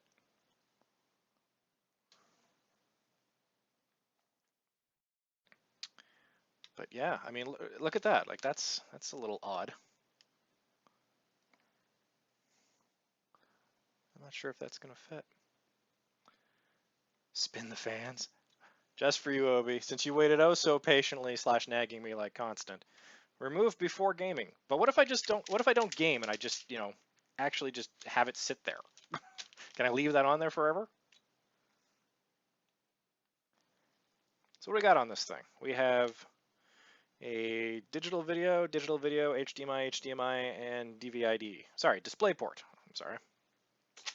All right. Now that that all's been done and said and done, where do you fit? You fit right in here. So I need to tear off both of those slots. Okay. What holds you in? Take this one off.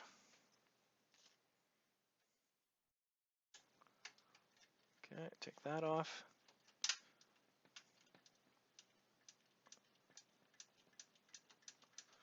Come on, metal fatigue.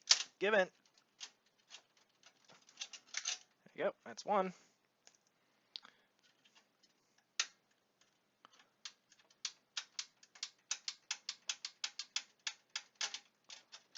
That's two. All right, we're going to take off PCIe guard, which I'm going to set aside because I would like to keep that. I can't remember what AMD uses for multi-GPUs, but this one doesn't apparently support it. You know how like NVIDIA has SLI? There we go. Pop that open.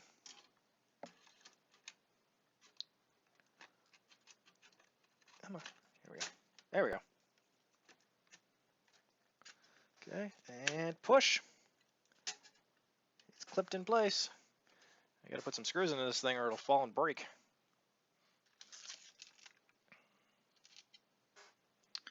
We don't want that.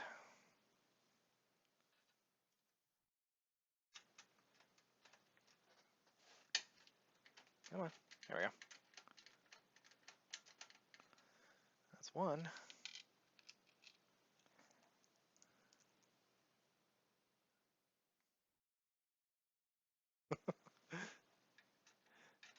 Gotta love tech porn, right, guys? And gals, if we have any. There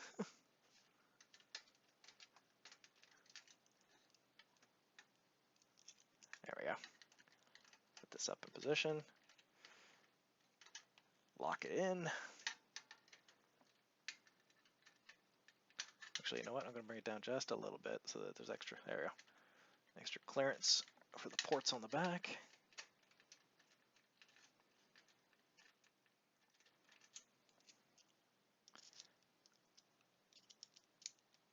There we go.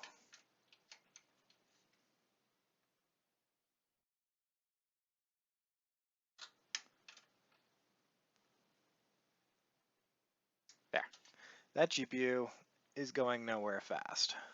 They really need to start putting support brackets into these big, really big GPUs, because eventually your PCB is going to fail. Now, I have seen some of them that do it.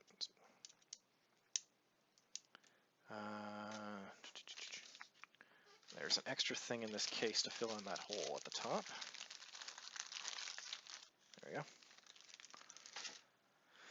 Okay, and then we'll put this one down here. I'm going to fill in there. There's a gap here at the top. There we go. So I'm just going to fill that in.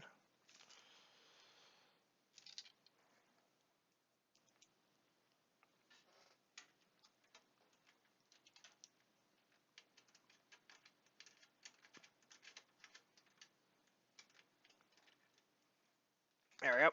Done. All right, let's turn this puppy on. There's nothing else that needs to be connected. Nothing at all. Certainly not the power cords for the GPU or anything else. Nope, nothing else. Nothing else needs to be connected. All right, turn this puppy around. You still see this? Yeah, you can still see this.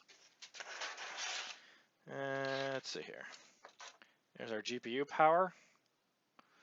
And I want to fish it through, we'll go through this one here. And actually, what I'll do is I'll use the daisy chain version of it. That way I don't have a whole bunch of extra cable, which I'm probably going to end up having anyway. Turn that back around, pull this through.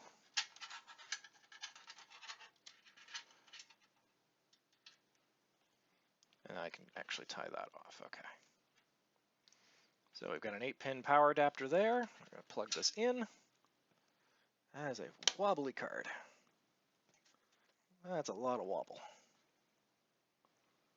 Oh well. And then I need to do something with this. So, where did I put that? Here we are.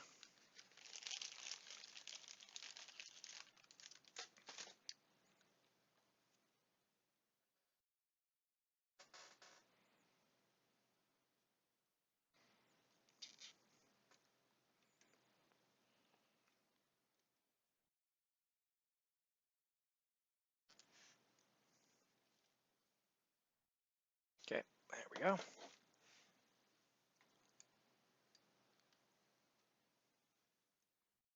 shake it for you guys. There we go. Okay, that'll put that cable, and then we'll pull it back like this, and then if I mount it into the casing, it's not a big deal because I mean he doesn't have a window, so cable management wise isn't such a huge priority for this build. Not that you skimp on cable management ever. Shame on you if you do. But since he doesn't have any visible spaces for his cables anyway, let's see if I can pull this back in. So I can actually pull that back in a little bit and then mount it down to this case, and then that'll keep it there. Safe and sound. So we're just going to take the excess cables, we're going to stuff them into the hard drive bay.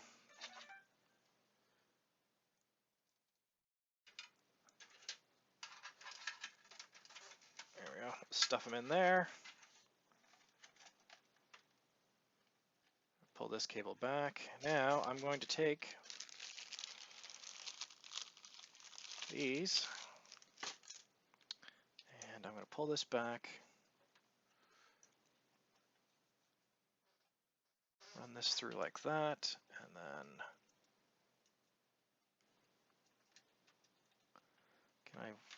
I want to feed these cables into a different block. Okay, I just want to do this one cable here.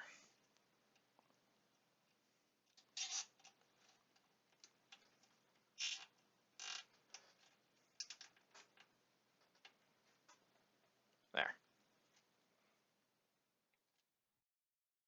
That's nice and sexy. Keeps it out of the way of the GPU. Don't risk damaging. Okay, that's pulled nice and tight. Can I fish this down through the casing over here? I might be able to. I can. Good. Which means if I run a cable this way,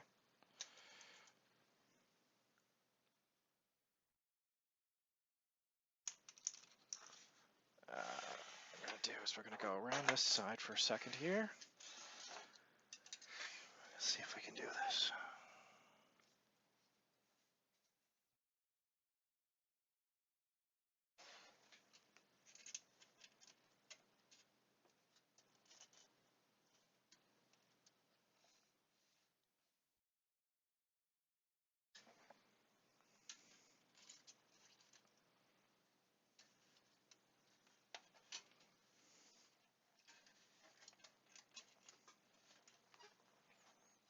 There we go. So we fish this cable around the front like this, and then we're going to take this and we're going to just pull this cable in here.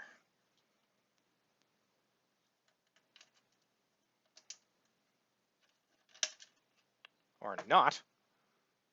Wow. Wow, okay, that was quick. Alright, forget it. I'm not even going to bother with that one now. Let's go down here instead. And then we'll just go around these.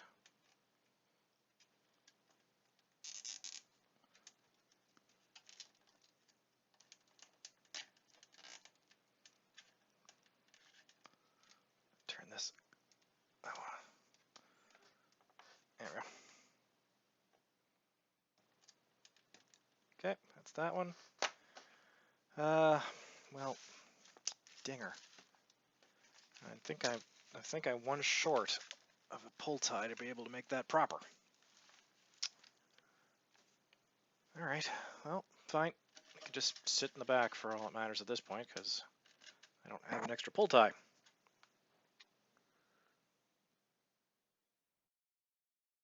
Although I did have. Aha!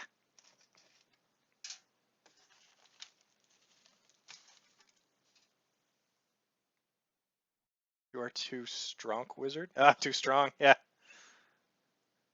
So simple and clean. Are you? I gotta ask. Are you making a Kingdom Hearts reference with that simple and clean reference? Because if not, you should.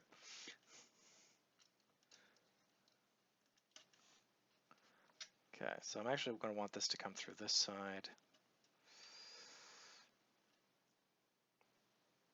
Okay.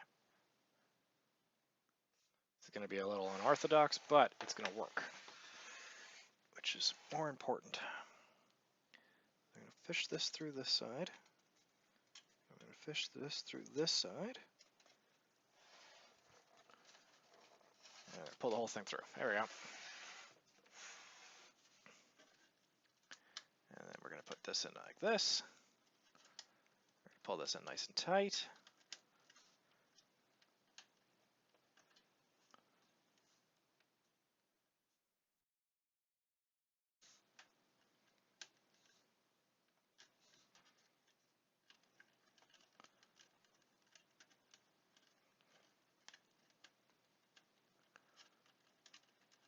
And then we're going to just roll that extra. There we go. How's that for a masterpiece, guys?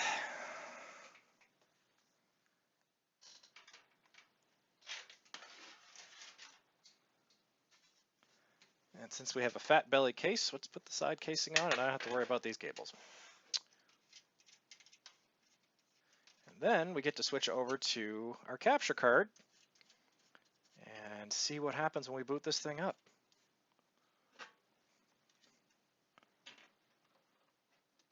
I, for one, am excited to see this new AMD processor in business. There we go. Oh, almost.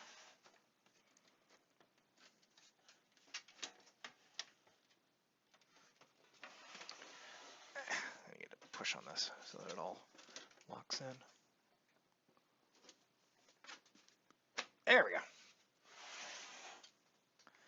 Good thing I opted. We got a fat side case, so that would not have fit.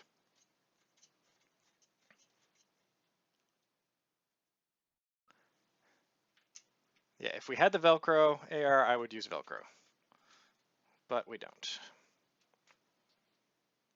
There we go. Let's get one last look at the inside of the case here.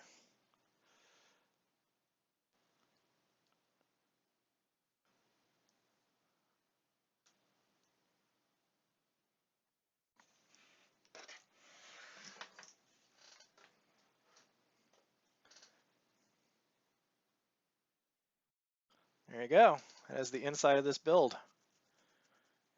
Other than, you know, a little bit of stuff here, that is super clean. Everything's plugged in. Let me double check. CPU power is plugged in. GPU is mounted. We've got our case in there. Lots of clearance. Our GPU is in. Like I said, there's a lot of wiggle in that. Like that bothers me.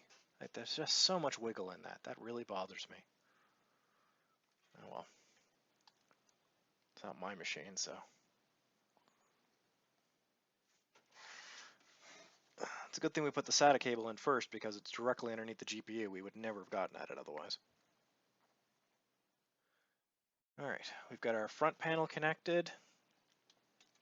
Our USB 3 is connected, our USB 2 is connected, our front audio is connected, our power supply is connected, our CPU auxiliary power is connected. All right, so I'm going to take a break here for a second, guys. I'm going to clean up some space here, and then I'm going to move that over to the boot bench. Turn these extra lights off. There you go.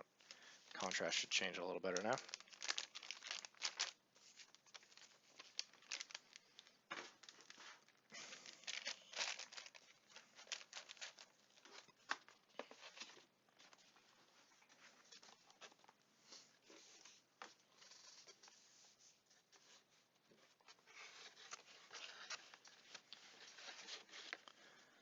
Just do some cleanups here quickly before we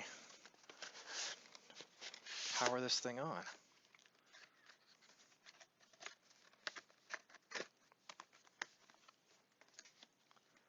Okay, that's that. That's that.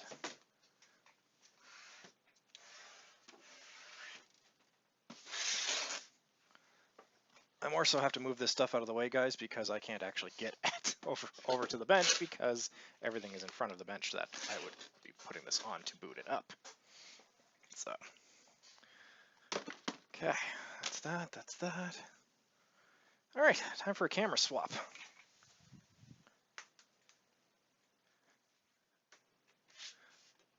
All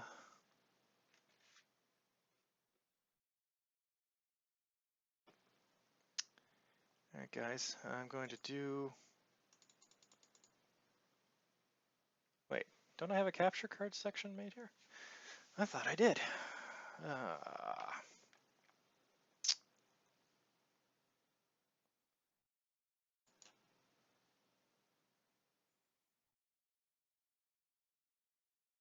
Okay, for now I'm just going to leave it in a black screen for a minute here, guys.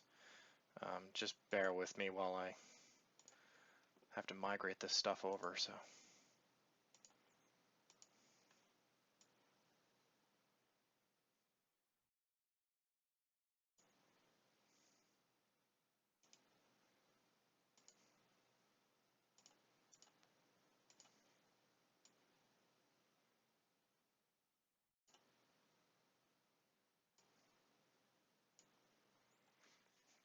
Okay.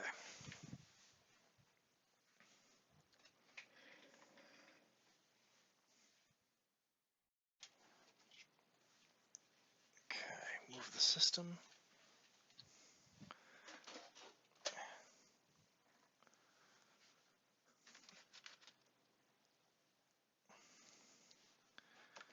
Unplug that cable.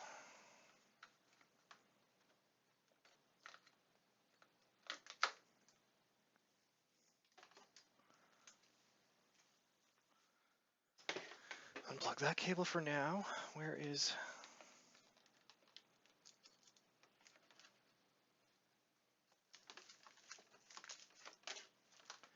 Plug this cable in.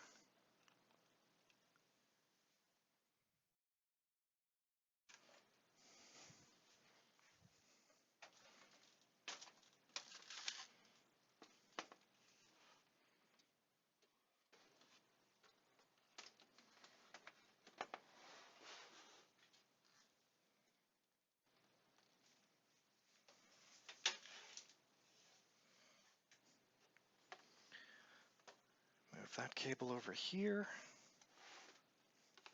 Plug the power cable in. I'm going to have to redesign this bench again, as now with the new equipment, I don't have space. That's fine. Unplug that.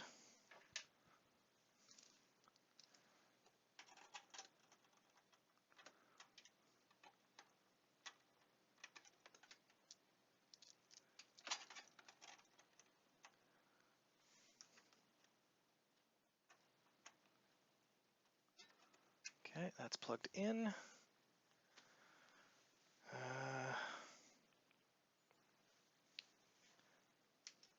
Unplug that. Plug that. Almost done, guys. There's a lot to do here.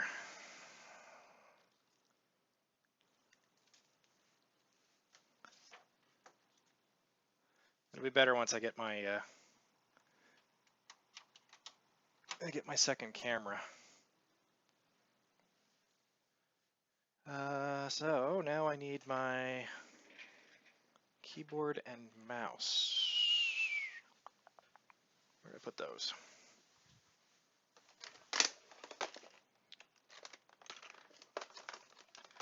There's my extra keyboard and mouse.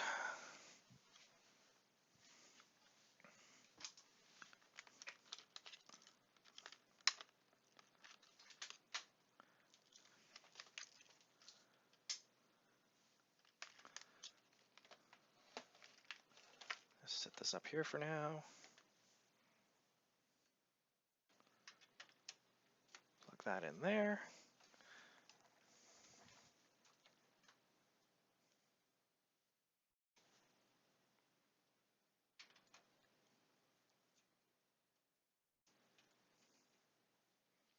Plug that in there. Actually, no, with this. for a minute. There we go.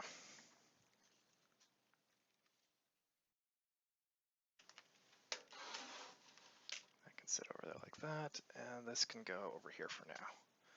Okay, guys, I think I've got everything moved and set up the way it needs to be.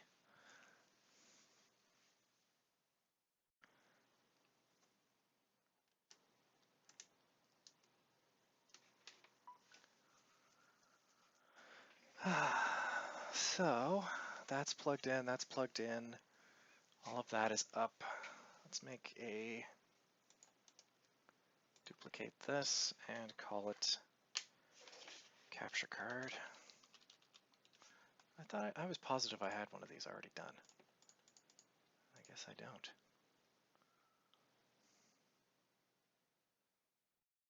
All right, duplicate.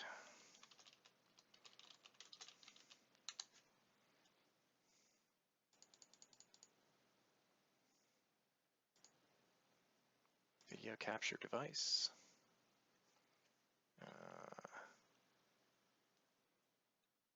Yeah, I know I had this all set up. Why am I missing stuff?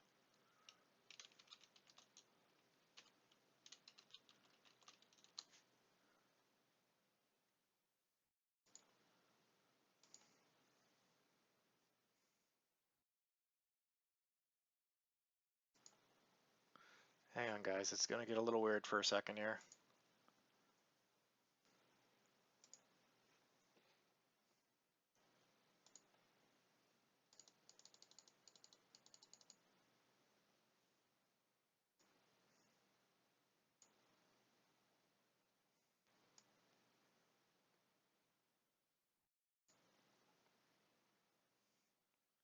Okay.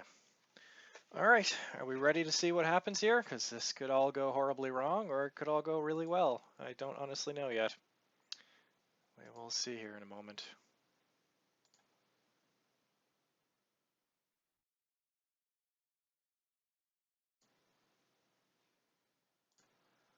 Okay. My mouse is here. My keyboard is here.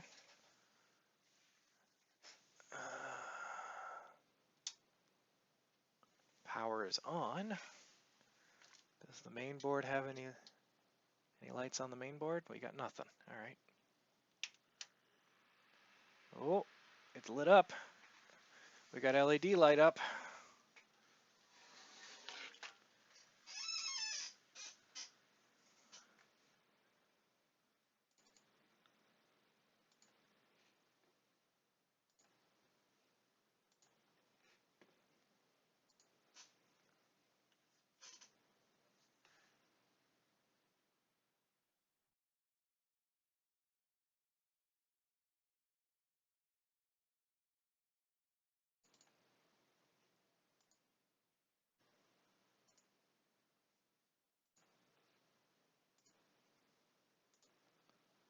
I don't know if it's doing anything.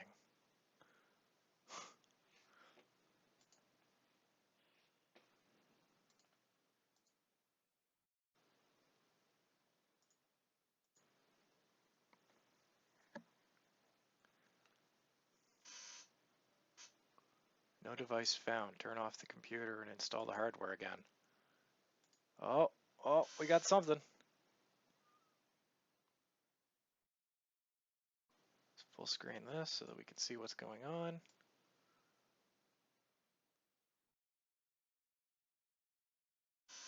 CPU or memory change. Please enter setup to configure your system. Press F1 to run setup. Oh, we are doing good, guys. It's coming online. All right, let's go F1.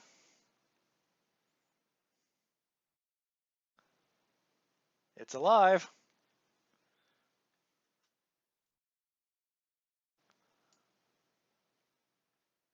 Just gotta make this fit the screen here. So you got.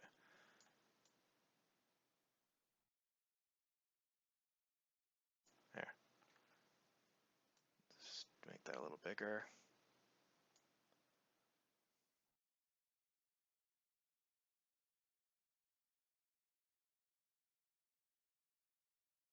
Okay.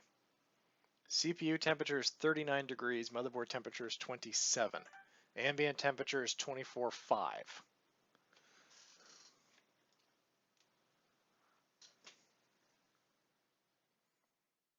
Okay. CPU is at 40, motherboard's at 27. 3.4 gigahertz.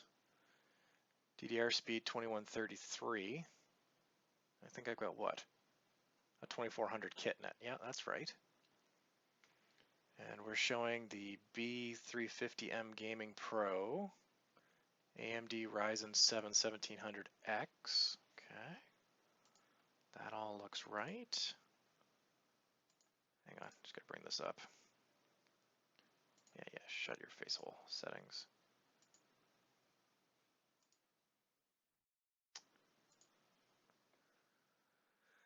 Okay. Do I have a mouse? I do have a mouse. Okay, good.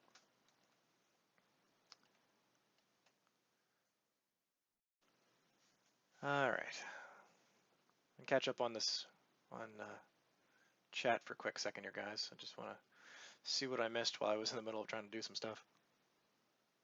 Actually, I'm going to do a sound test now that this is actually sitting here. Give me a second.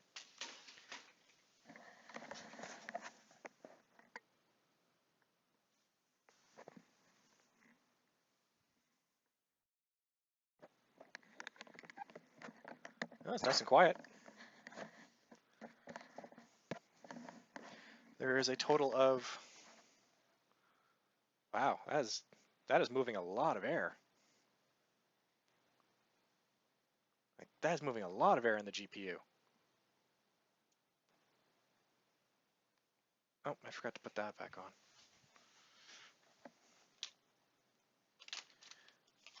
Put the protective cover back on the back of the casing.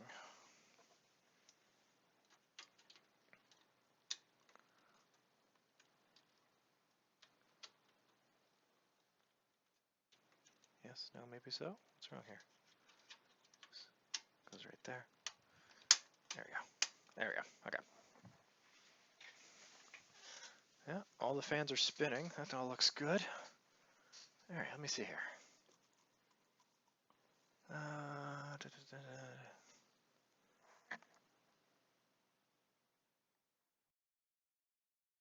Teach us, Mr. Dragon. Is he helping the case? Yeah, because GPUs is so hot. That dragon is so wise. I'm going to be like him when I grew up. I can smell the fresh electronics mixed with tears of the sweatshop. Be naughty, spin the fans. Spin the fans for me. Oh, me likey likey. Hard and silent, the way of armor GPUs. Only use 8-pin. That's Sony breaking the new case. I'm overflowing with thermal paste. That was too hot. Let's go private. You need some water cooling. Oh yeah, you know I love the way you shake it. Connected on motherboard. Extra fan isn't connected on motherboard. Let's see. Mighty, about 20 minutes ago. Sorry, dude. Mighty says I'm doing a 7700K build with an MSI M7 board. The board supports 2400 megahertz RAM stock and up to 4000 megahertz OC. What would you recommend? I'm going to OC the 77. Any of the builds I'm working with right now, I'm sticking in the 3000 for price points. OC wise versus price, cost versus performance is a key thing to know right now. So I'm only putting in the RAM that's in this box right now is 2400. It is currently clocked at 2133.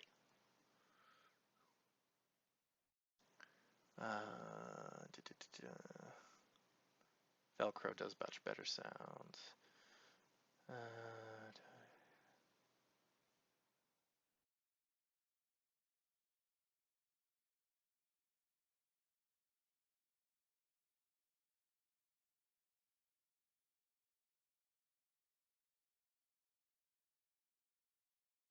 Oh, AR, why did you change your color to blue, dude? That's terrible. Oh, okay. Actually, it looks okay on my chat, but if I'm reading it under Twitch, it looks really bad.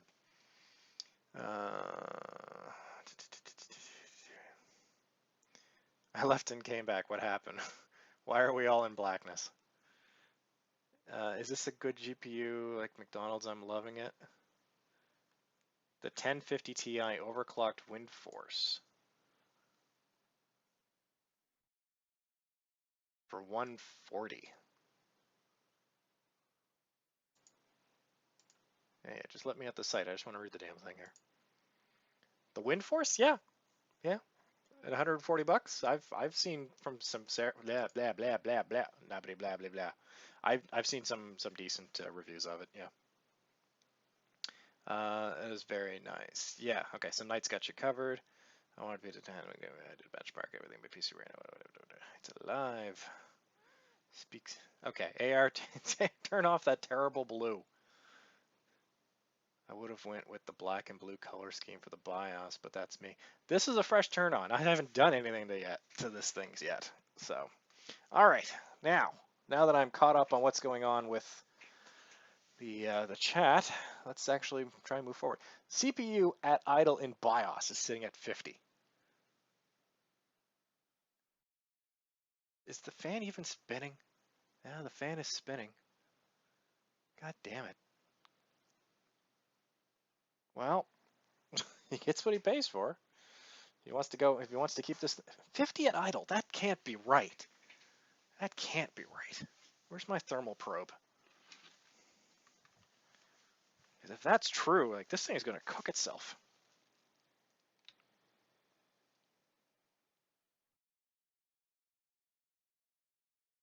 Yeah, it's sitting at 47.6 on the outside.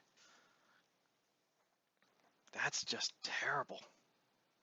Hell, the GPU is sitting at 33.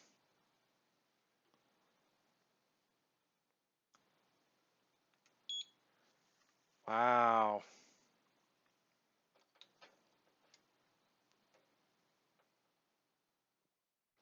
It is 55 down at that CPU. That is really high for idle. For me, it is. I mean, it's not water cooled. It's only air cooled. That's a problem. It gets hotter in the BIOS than in the real-time work? Really? Why? All right, let's see here.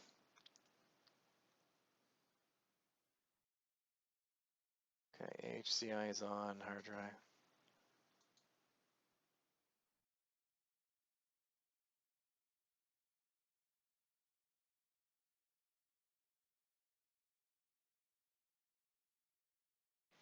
Memory is currently sitting at 2133. Yeah, but an APU is different from a CPU though. The 1700Xs don't have an APU built in.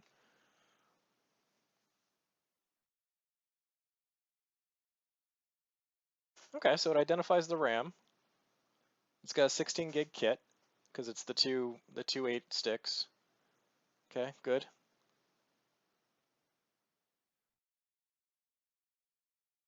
It's got the hard drive. Hot plug is disabled. Good.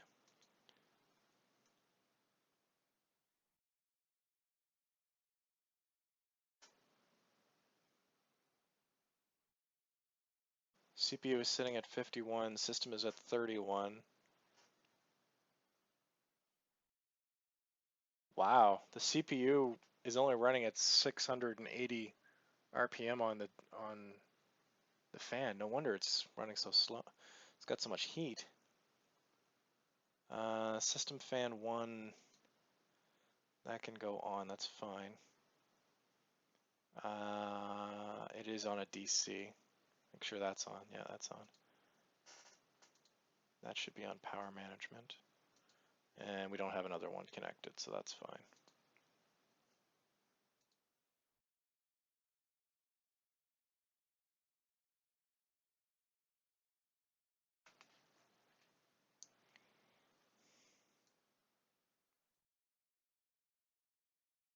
Okay, what version of BIOS are we running on here?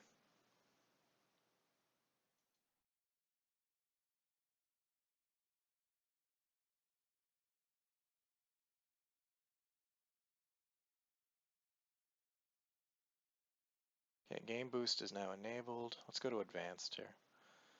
Okay.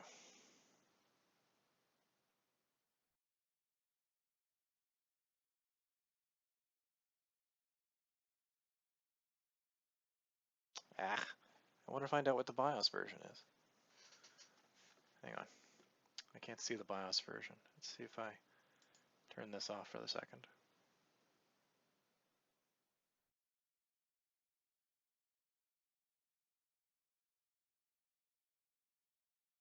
Also, that's the wrong date and time.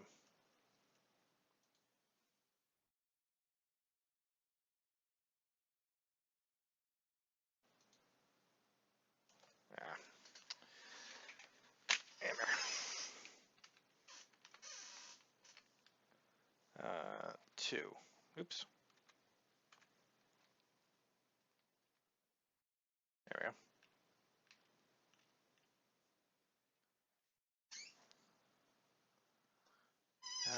Time is 8:28, so that is 28.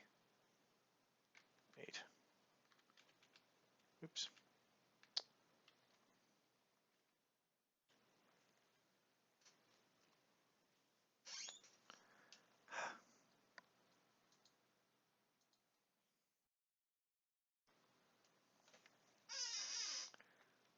Seriously, screw off. I'm trying to work here.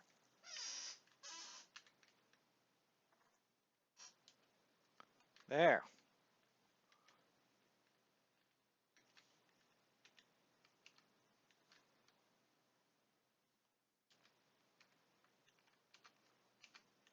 There we go. Okay, now we're finally looking right.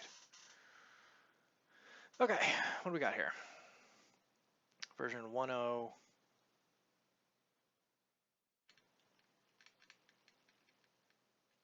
Does anybody see the BIOS version here?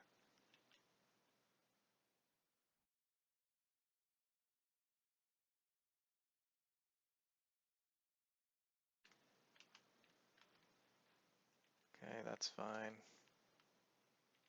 That's fine.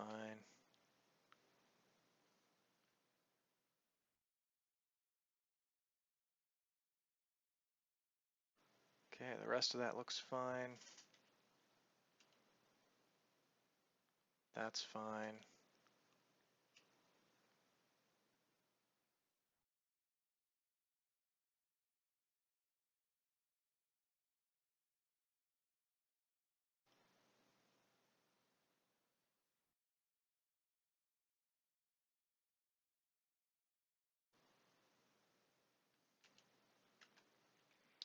Turn that on, Windows OS.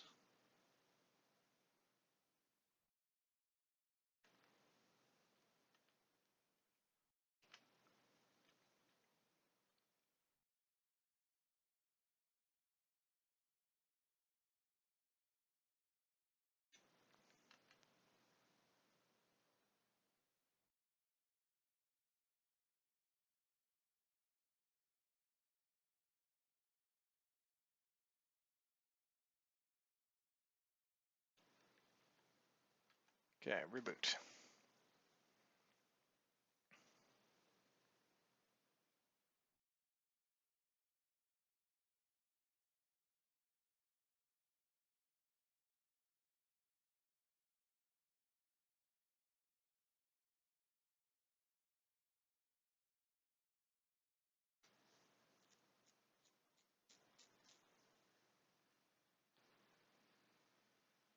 Ooh, listen to that fan spin up.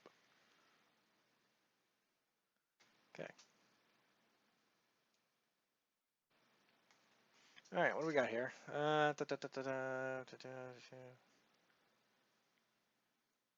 Oh, that's right. RYZEN temps do report wrong. Yeah, it's 20 degrees higher. That's, well, no, that can't be. In this case, Mighty, you're wrong on that one because I have a laser thermal probe and it's still reporting it. So yeah, it's not that the CPU is reporting the wrong temperature. Are you going to set it to automatic or full on to the fans?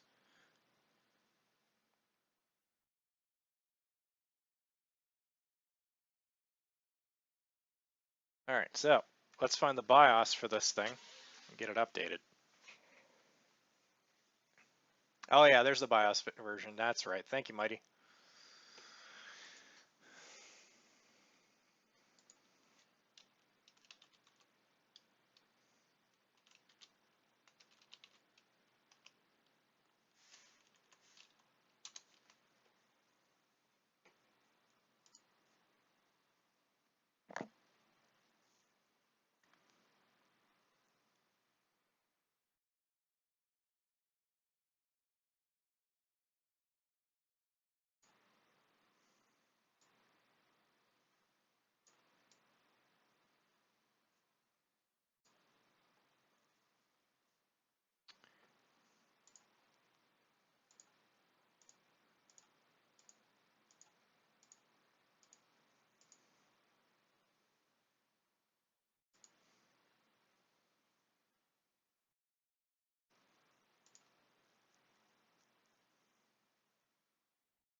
Good job, MSI's website. Just, you know, totally crap out on me.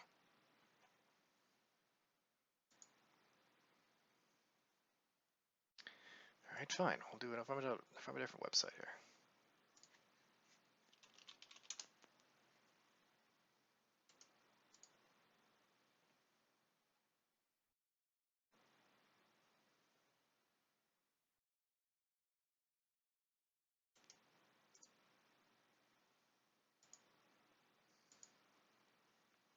Wow, seriously, their site is down. Okay.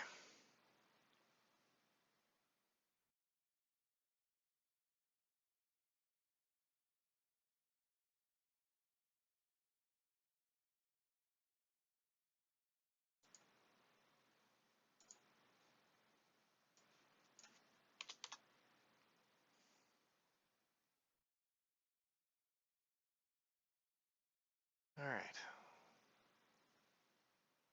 Go to msi.com, work my way through it, since apparently that doesn't want to connect me to anything. I want to go to motherboard. I want to go to AMD. Socket.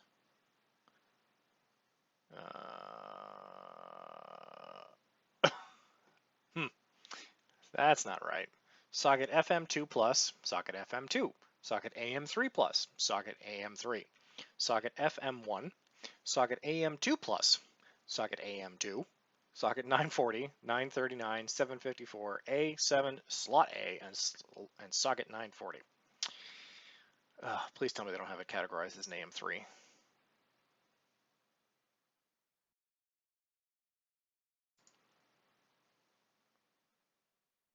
Yeah, it's not even available on here. This is ridiculous. Drivers and manuals. Motherboards.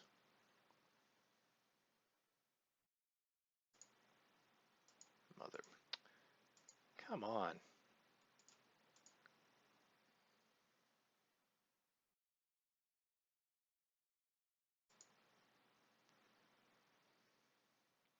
Wow, I had to go through their forms to be able to jump 6 pages in to be able to find the friggin' download link. That bounced me right back to MSI's website to give me a 504 errors. Right, I forgot that this main board actually has LEDs on it. Not that that makes any difference.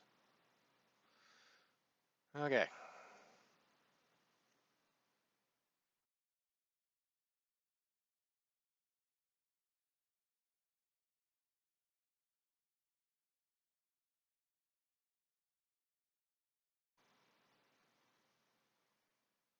AMS.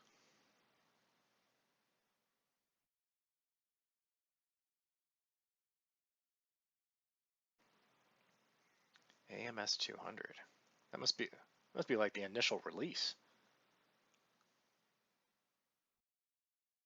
Optimize AMD Ryzen 5 CPU, improve system stability updated. All right, well, the newest BIOS for this board is the 7A39V25, released on April 26th. Let's download that. And I'm going to need to format a USB stick so that this all works.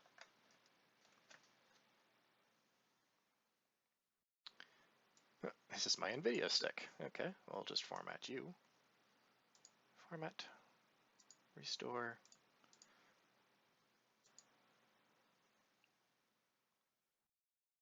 Done, close, downloads.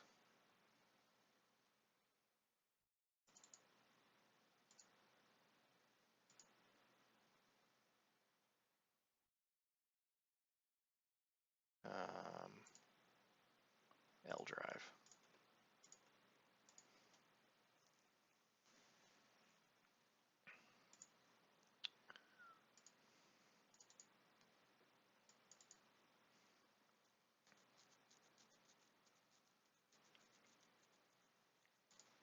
Okay, so now what's the process for these?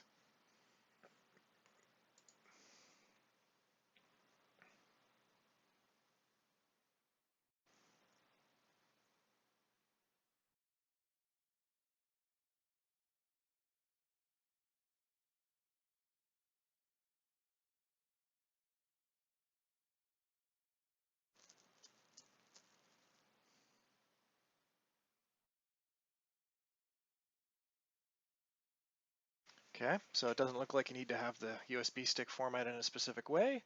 So we're just going to connect this to USB and hope this works.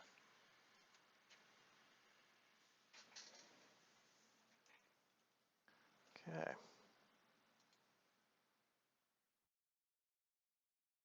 Yeah, go ahead and reboot and enter flash mode. Let's see what happens.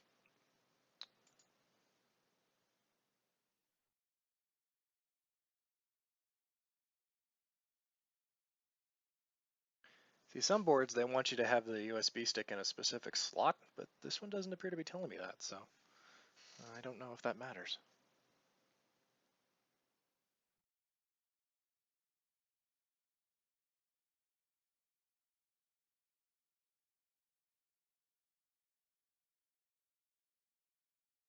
Entering flash mode.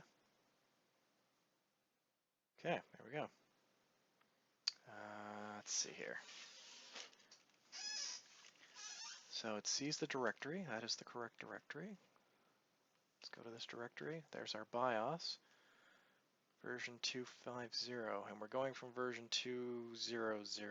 Let me see what the differences between the two of these are.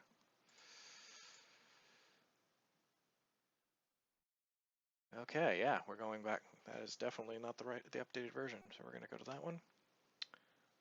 Yes, I want to update to that version, please.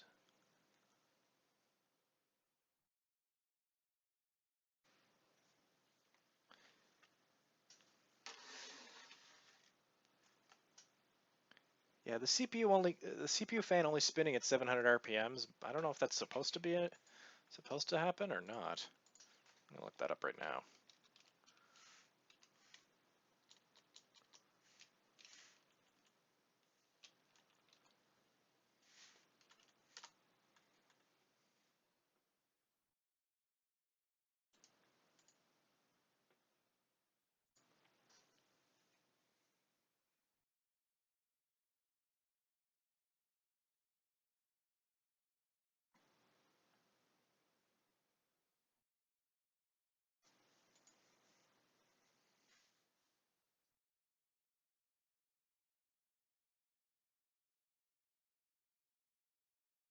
Fan speed is 600 to 1800 RPM.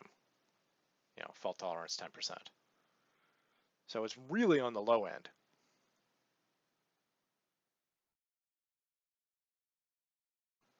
It must be running in silent mode. I mean, the BIOS is at the default configuration right now. So if the BIOS is telling it to spin that low, then that's what the BIOS is telling it to do. But that's still a little weird.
Might as well download all the other drivers while I'm here.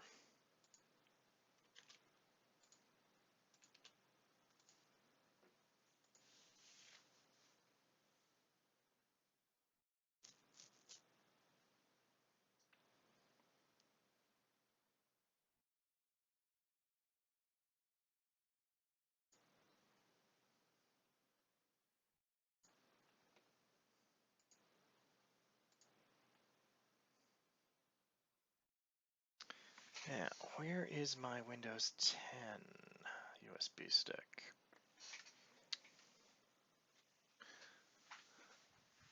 I suppose I could just build a new one if I need to.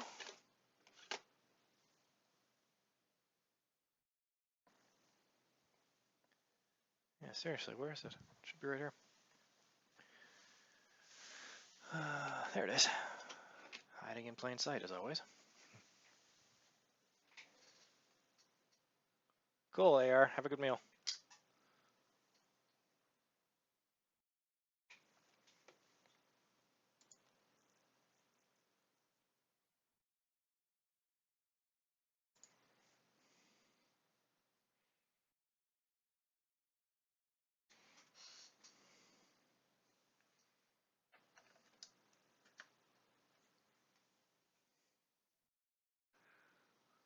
Alright, what do we got here? Keyboard, mouse, device change, CPU or memory or CMOS has been cleared. And it's got version 2.50. Good!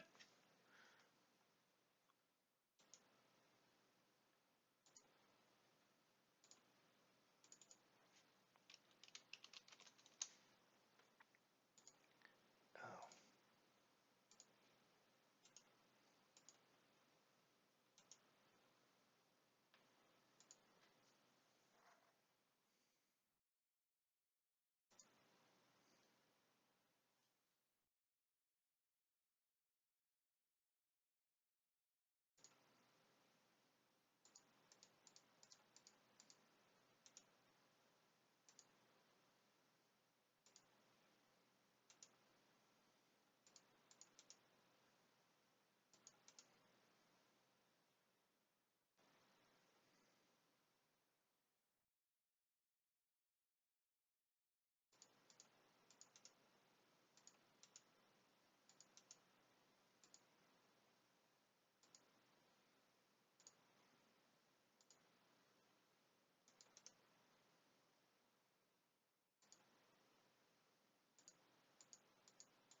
Yeah, stream is on.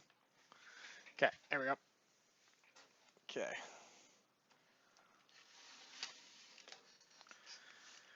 No, I was just getting all the drivers here, guys. You know what? Let's do the default settings.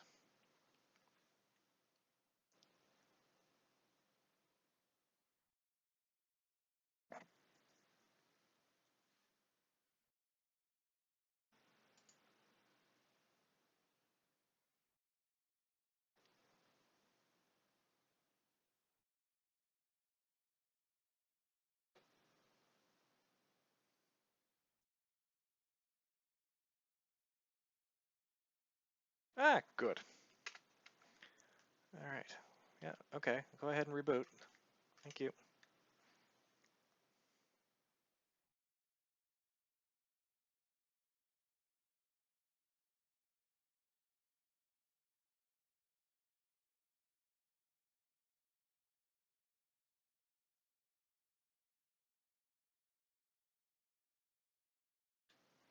Yeah, let's get back into the BIOS here.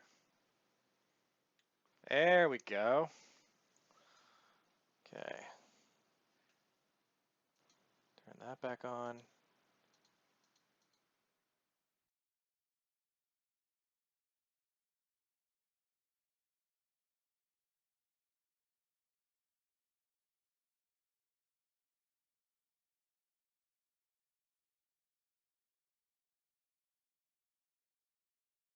Okay, that looks good.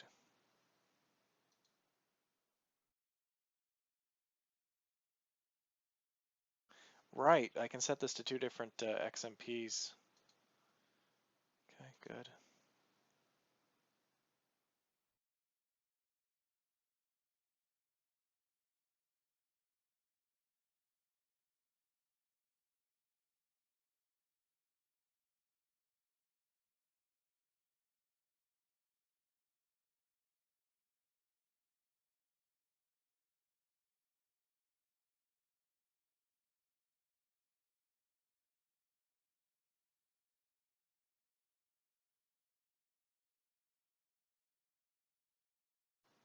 There.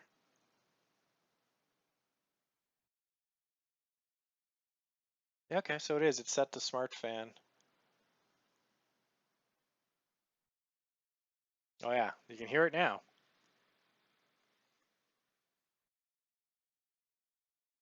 Everything's spinning at full force now.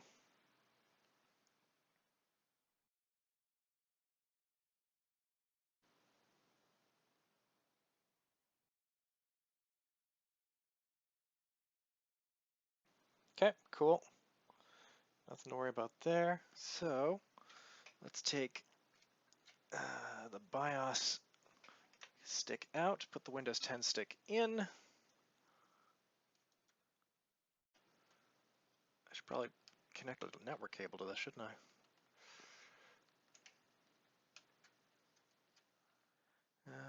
There it is.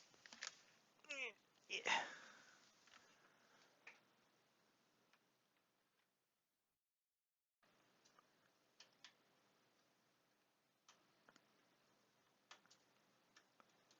Okay.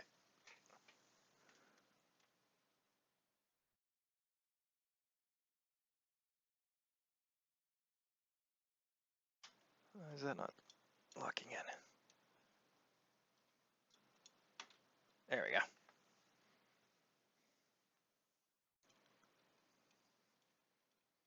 Okay, there. Now we should have internet access. Okay. Let's go turn on Windows 10 support. Okay, that's on. Everything else looks good. We're going to leave everything else the way it is. It's the right time, it's the right time.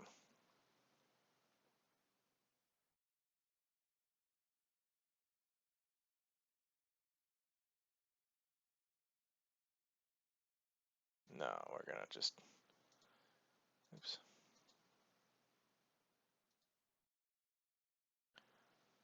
Actually, you know what? Let's just reboot.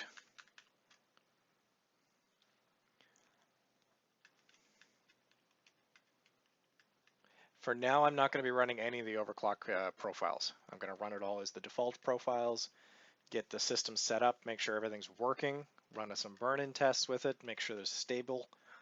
Then I'll move over to doing overclocking testing tomorrow.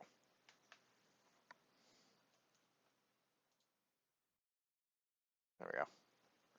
That should be all I need to do now. I do want Game Boost on though.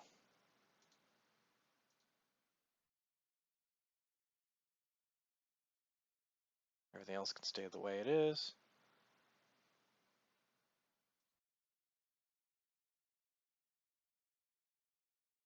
There we go.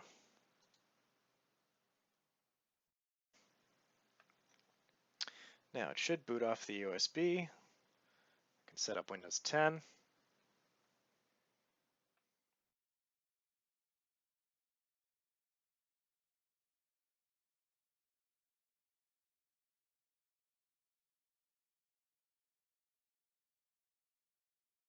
There we go. Windows 10 64-bit, please.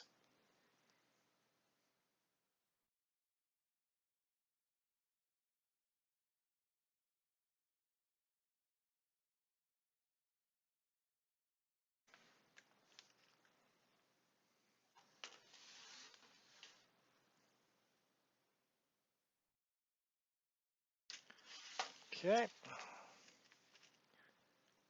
That can go, that can go.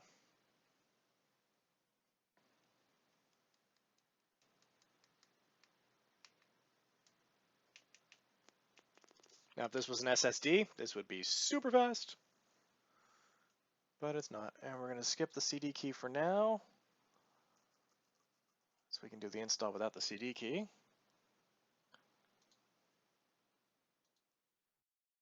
We're going to do a custom install. We're going to do it to a fresh drive, have it format the drive from scratch.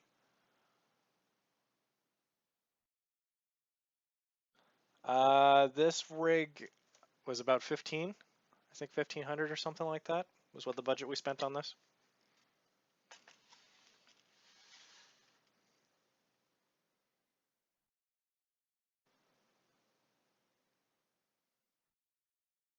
There we go. Should be fine.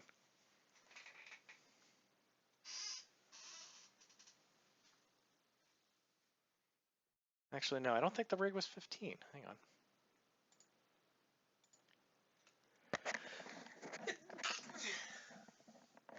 Excuse me, sorry about that.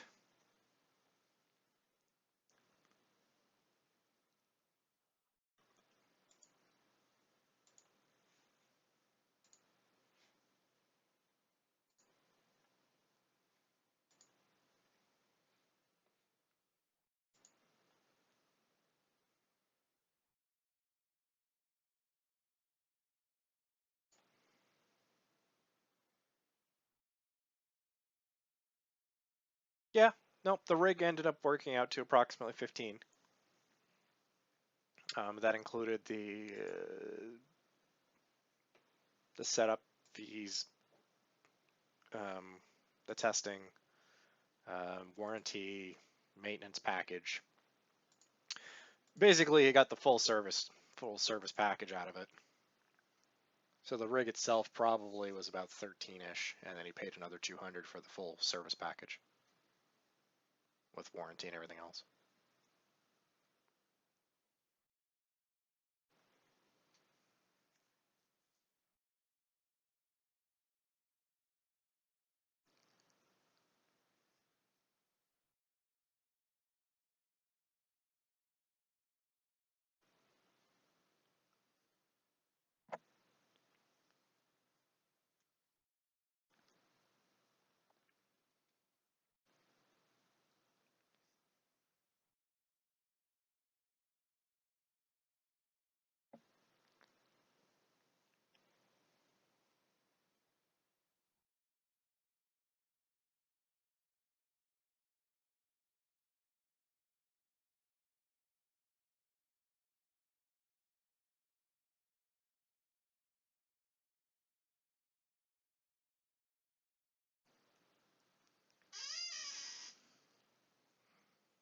All right, well, now that's loading.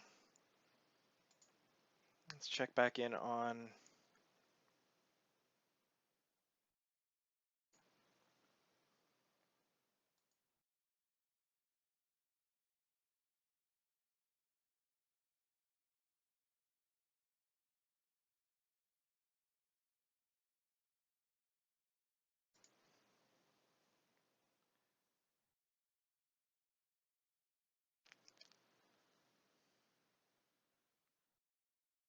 okay, what happened to Discord?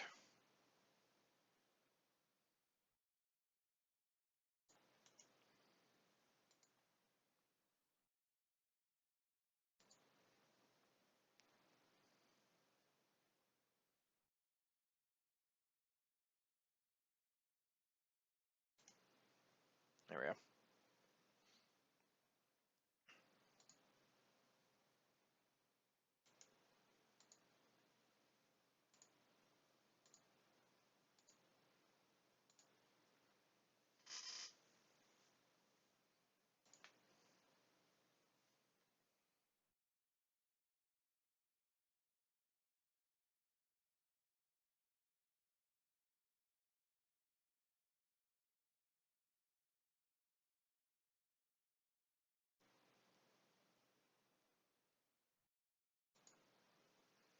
There we go. All right, so yeah, pretty happy that that's going to work now.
So what do people recommend for running benchmarks?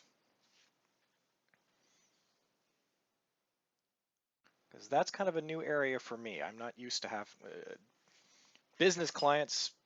We don't run benchmarks. We run stability tests.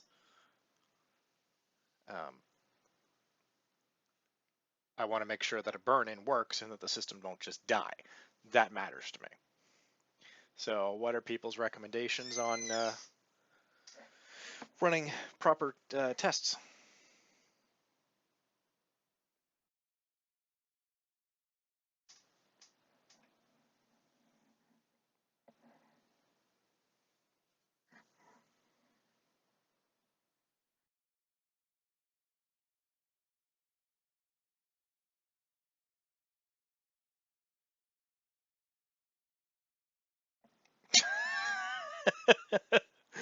Oh, AR, I should smack you. uh,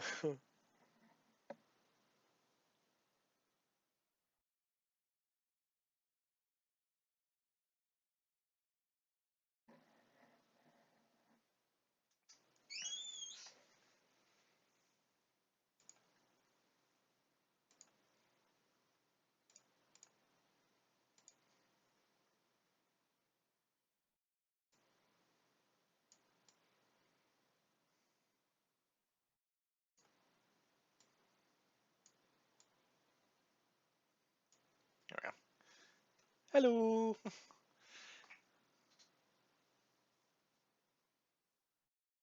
Ash of Singularity. Yeah, see, a couple of the guys that I was watching, that I've been following on YouTube, um, it's funny. They all say to run benchmarks against Ashes of Singularity, and one of the reviewers literally looked at the camera and went, "Does anybody actually play this game, or do they only use it for benchmarking?"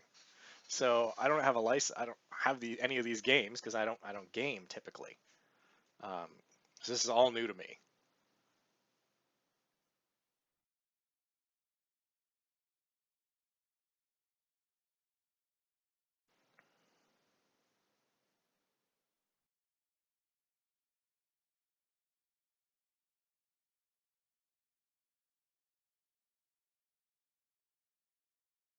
But I have seen people use Cinebench, so let me see if I'll have to get a copy of this.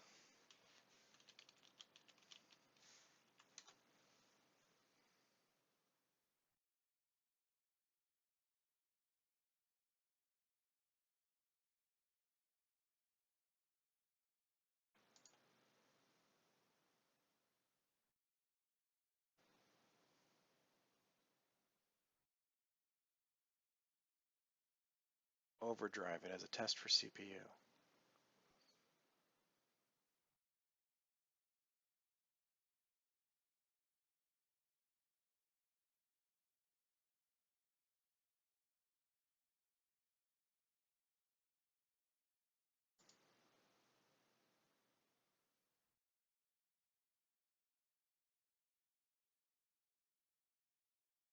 Okay, all right. Bookmark that. Let's move that into...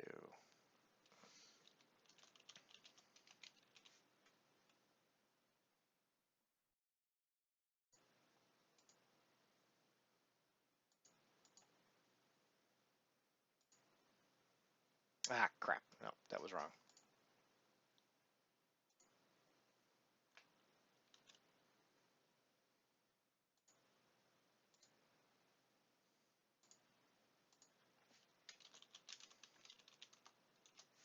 There we go. Okay, cool. Let's see here. I'm going to skip over the product key. I'm going to customize settings. Turn every bloody thing off.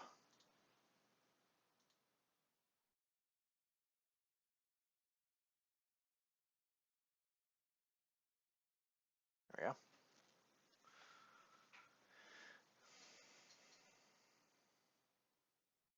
So I'm thinking ATA64. I'm downloading a copy of Cinebench right now. So ATA64. You're saying Prime 95? Okay, I'll get a copy of Prime 95. It's fine.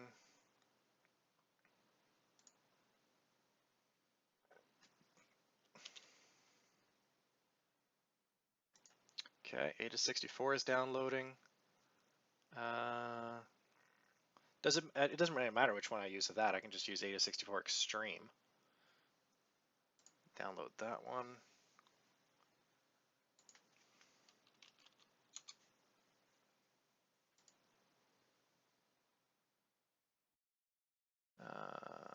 Download Cinebench. Okay, that's going. Prime 95.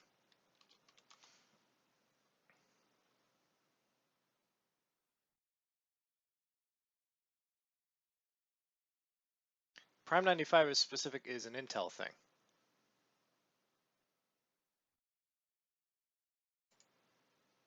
Let me read this here.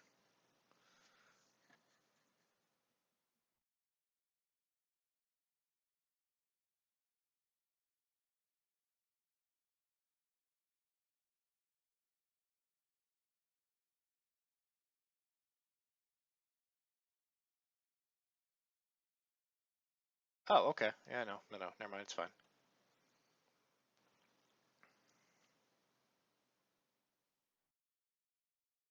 No, it does work on AMD.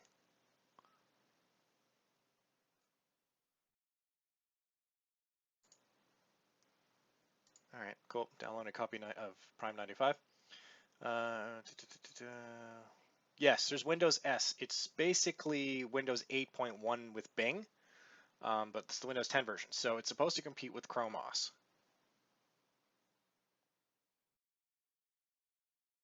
There is a Windows 10 Student Edition. Windows 10 S is different. All right, so I'm going to download. All right, so here's the current version of Prime 95. Okay, download that. And let's make a local account. And it's going to be Bill. There we go.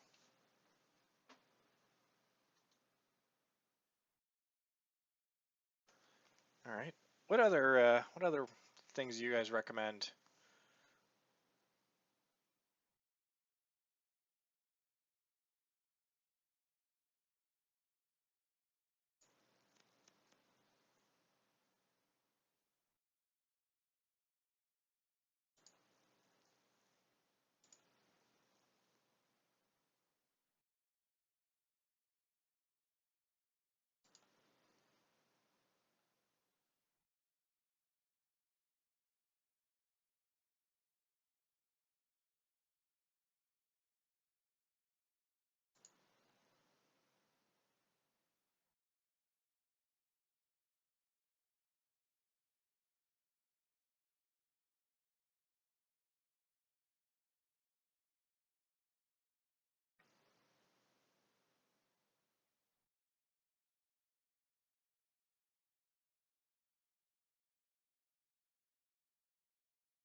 Hey, look, it's booted. It heard your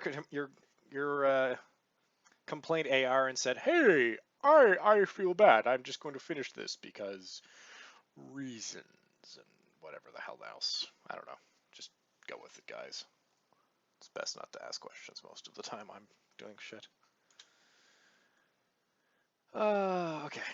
So, now that that's done, no, I don't want you sharing information across my network. Not that it matters, you're on a completely isolated network and you don't have access to anything else.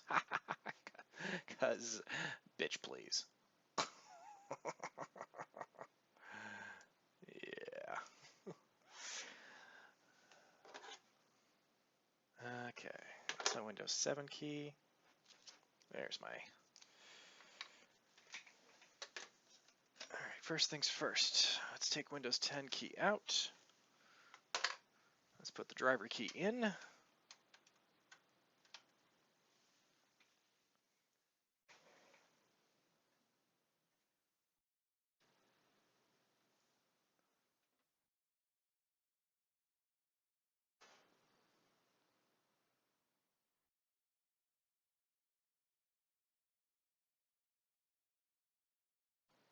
Everybody gets to know everything.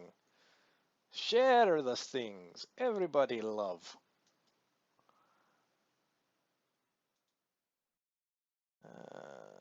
Downloads. Paste.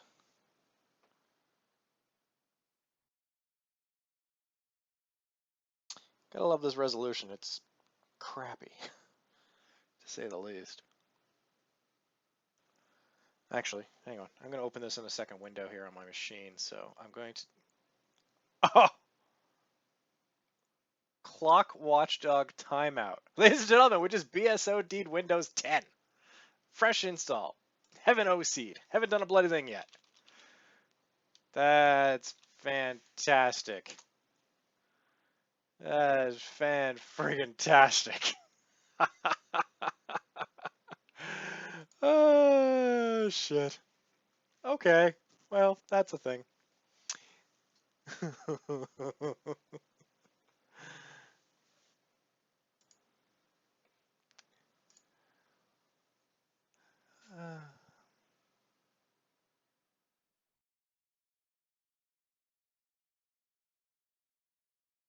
Maybe I don't even need to go to the stress test. Maybe this is just going to be like, nope, I don't want to work. You can't make me. I refuse. Maybe it needs an upgrade for RYZEN. Yeah, I can't even install anything yet. What I was just doing was copying the drivers I just downloaded, and then it crashed.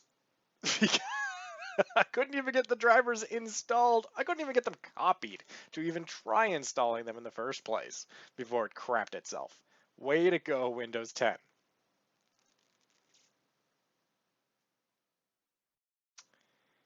Yep. That's just... Yeah. Oh, I know, Mighty, but I haven't even gotten that far yet. As you saw. It's just, nope, I don't want to work anymore. I give up. I quit. Rage quit. We're going to see what happens this time.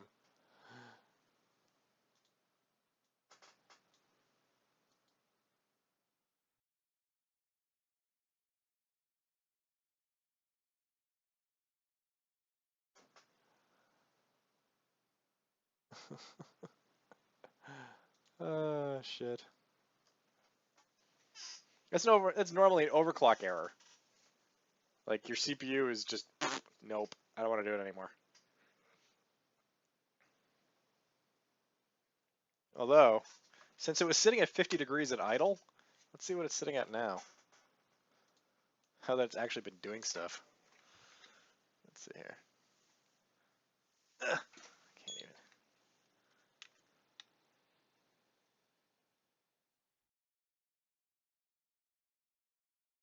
35.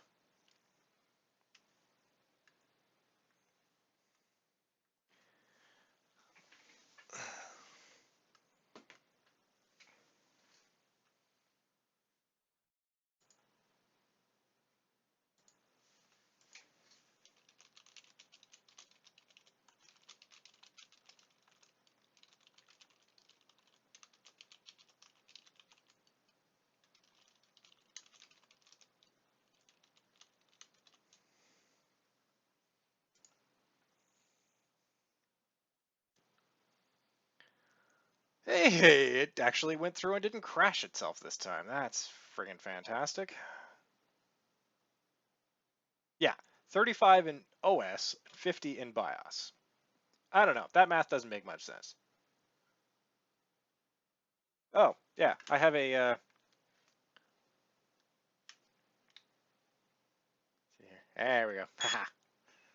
It's 32 degrees on my monitor. Yeah, no, I have a laser temperature probe. All right, now.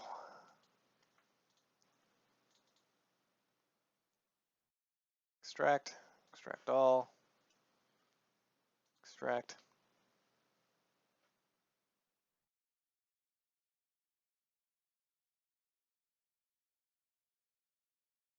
Okay, that's the one.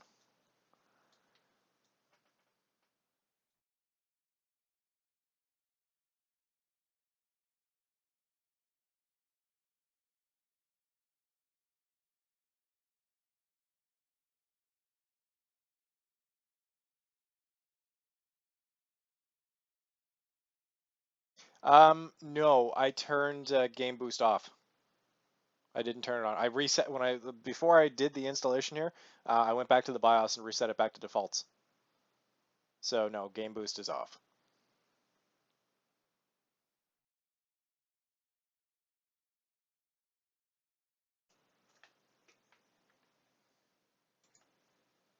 Seriously? Again? All right, we're gonna go into the BIOS. We're gonna double check. We're gonna set it to factory stock, and uh, this is fantastic, folks.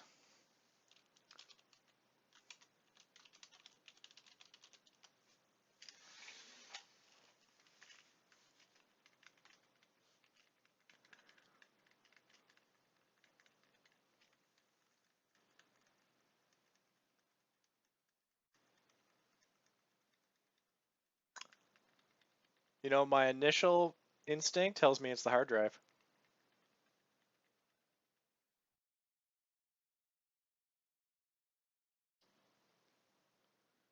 All right. I want to go F7, and I want to set everything to default.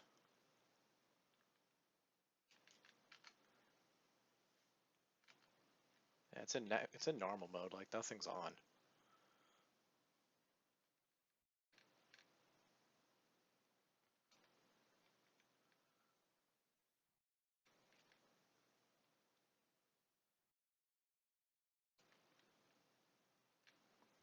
Oh, maybe maybe my timings are wrong. Because Paul's Hardware mentioned this. I watched this thing there I watched it earlier. This is 15, 15, 15, 35. Do I have that? I don't even have that. Wouldn't it come back that this RAM ends up not being compatible with this board? Just to spite me.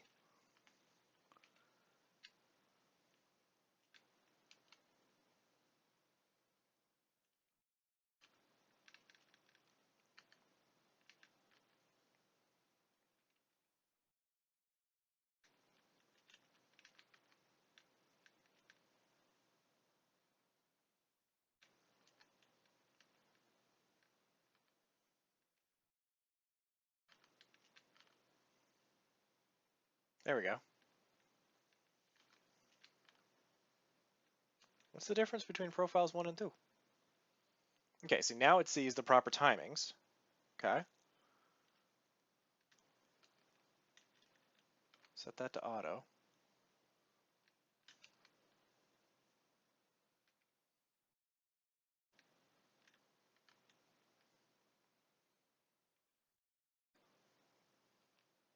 Core voltage is at 1.8. It's just supposed to be rated 1.2. Overclocking to say you can go to 1.35.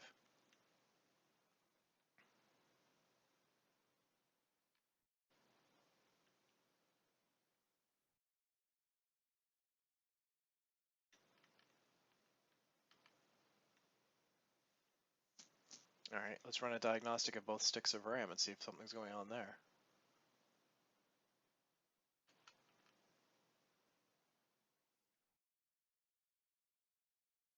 Okay, no, the XMP profile checks out fine. I may just have to have the XMP profile enabled.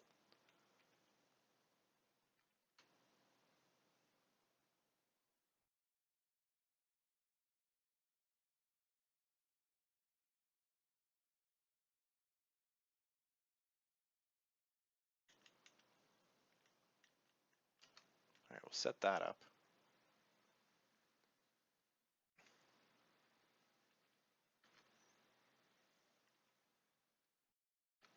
All right, reboot with all those enabled.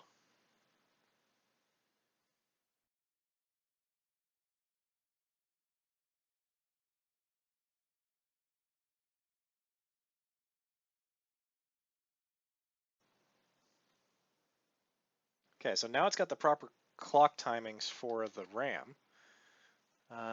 It is not recommended to do a modification under the BIOS OC menu. Okay, fine.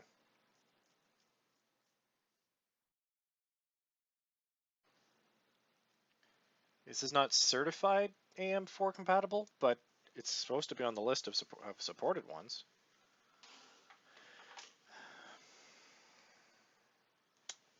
Maybe there's a compatibility issue with this RAM.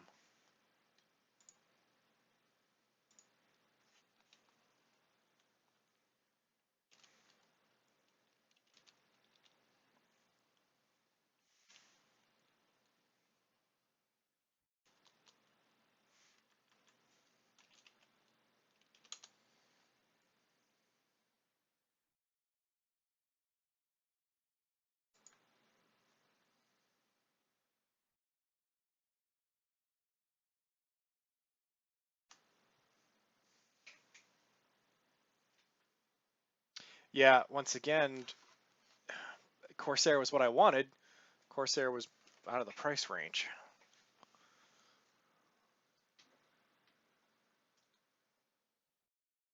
It's got a lot of wobble to it right now.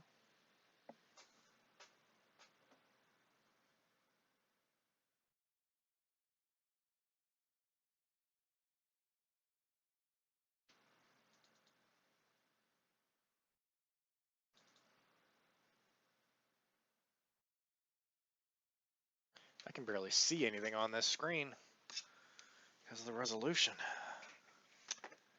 Let me see if I can adjust the resolution here. Display settings.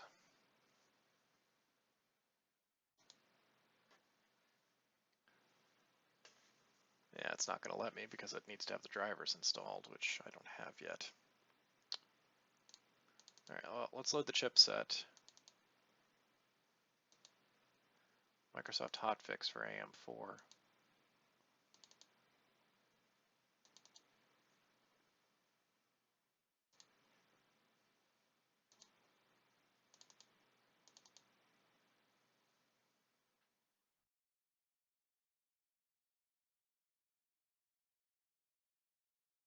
It's not applicable.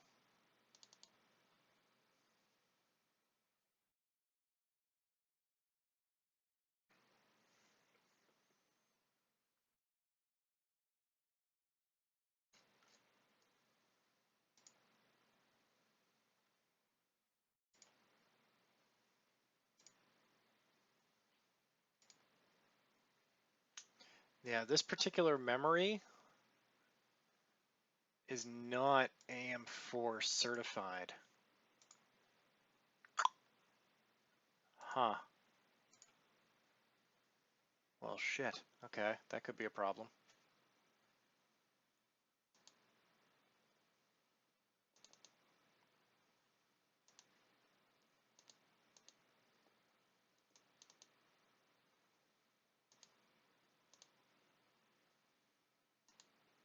I might have to just get a different set of memory for this system.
Where did I end up getting this memory from?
Normally I would install all the drivers then do the reboots, but with the stability concerns right now, I think I'm going to go with one at a time.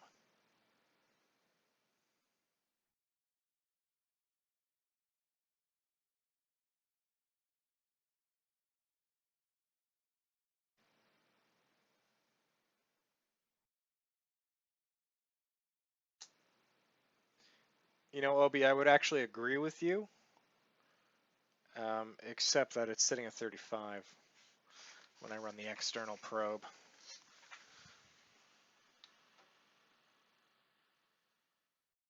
Yeah, it's not even at 30 degrees right now. And there's really good airflow happening. So I would agree with you, except those temperatures are well within a reasonable range. But I'm checking this memory because it could be a compatibility issue with this memory.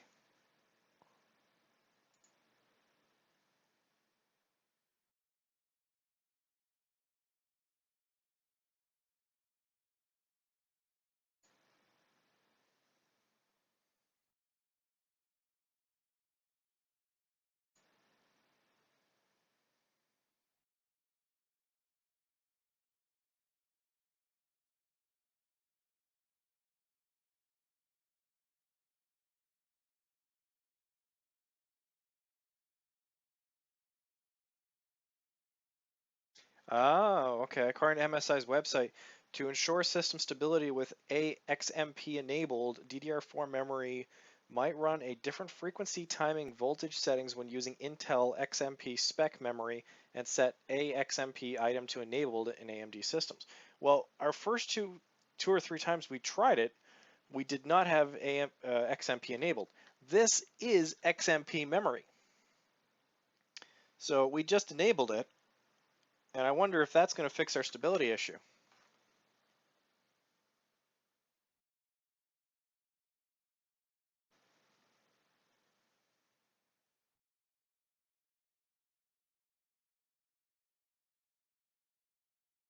I'm also checking the vendor list to make sure that this is even on the supported list, because if it's not, well, then that's a whole other problem. Da, da, da, da.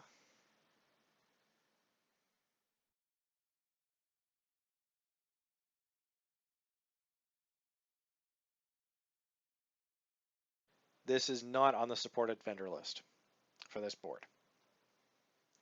So there's a pretty good chance I'm just going to have to send this memory back. That this is just not compatible with this board. This board is, however, compatible with the 2666 version of this same memory, but not the 2400, which is what we have in it. Okay, good to know.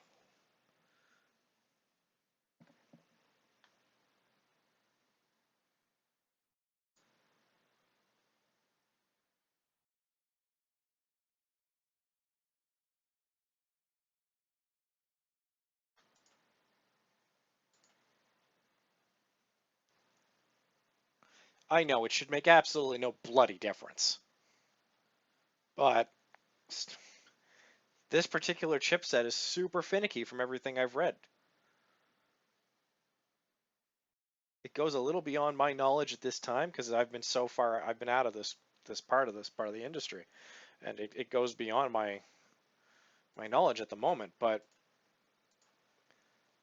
the bottom line is something's weird.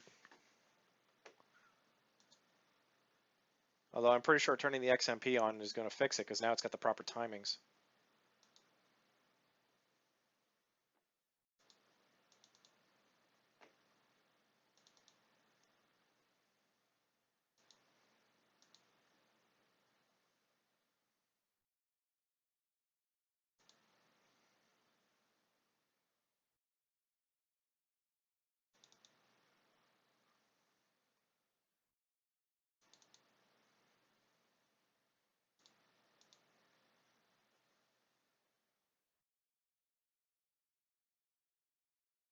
Did I fix the error? Honestly, I don't know yet. Which is why running a stability test is going to be so critical.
Yeah, I know. I've seen Jay's test bench, and I was even thinking of doing it with this particular platform before.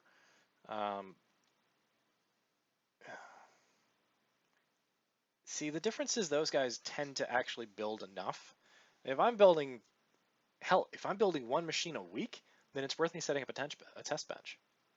But I'm not typically building a box a week. Like it's usually a box every, maybe once a month. But you're right. In an ideal world, what Jay is doing works very, very well. And I've seen the other guys do it. I've seen Paul's Hardware do it. I've seen Linus do it. I've seen what is it? It's Brits, Bitswit, Bitwits. He does it too. I mean, the guys. It just works out that most of those guys actually all live very close to each other, so they all kind of get together. But I just can't merit it right now. Salzar is awesome. He was actually the one I was watching earlier regarding regarding this similar build actually.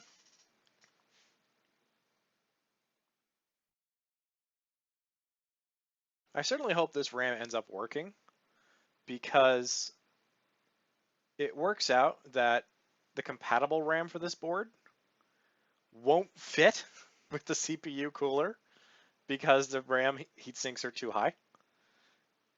So then we'd have to replace not only the RAM, we'd have to replace the cooler.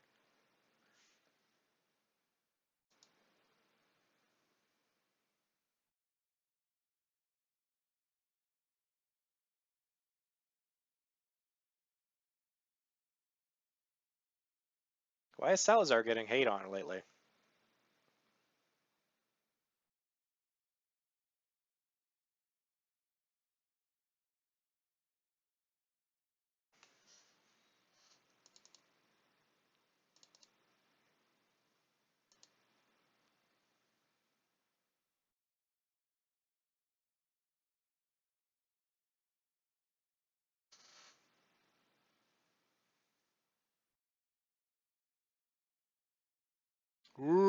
he made fanboys mad. Who the hell cares?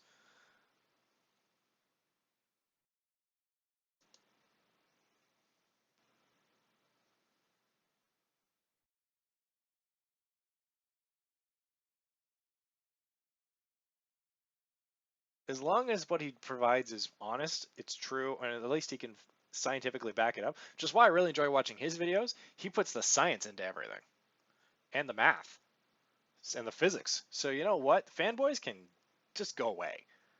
That's what you are. You're just a fanboy. That's irrelevant.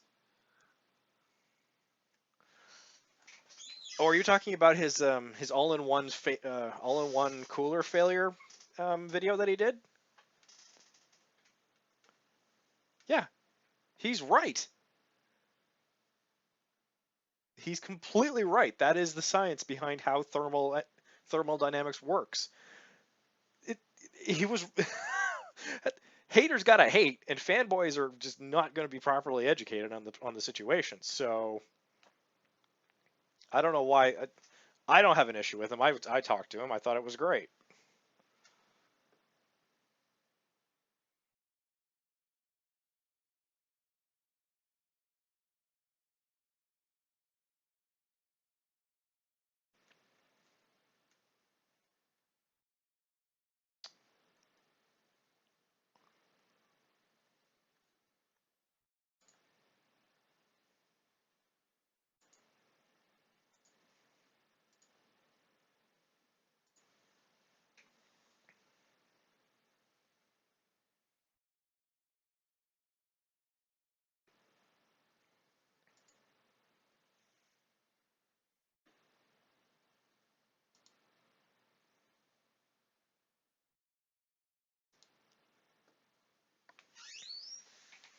All right. Looks like stability seems to be holding out so far. So let's.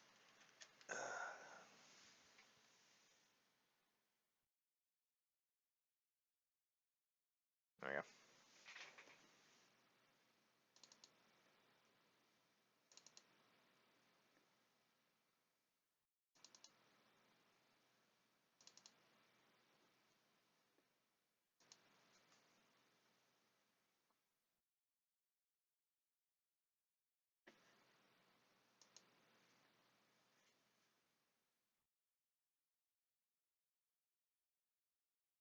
Yeah, I have no I I have no sympathy for fanboys. I just don't.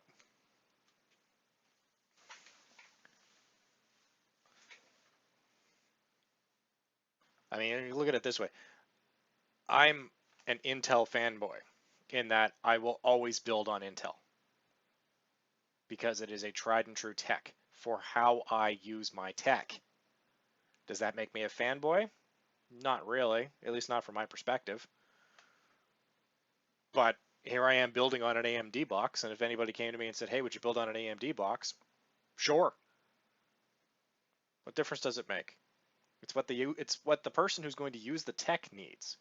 If they need Intel, they need Intel. They need AMD, they need AMD. They've got a fixed budget and they need the best bang for their buck. We're going to mix and match. Same thing goes for NVIDIA versus AMD GPUs. You know, I don't have enough information to be able to say one way or the other. Admittedly, all of the machines I've had recently are all NVIDIA, Intel and NVIDIA. I have an AMD video card in storage that I pulled out of my other box, but at the end of the day, if it does what you need it to do, like it or don't.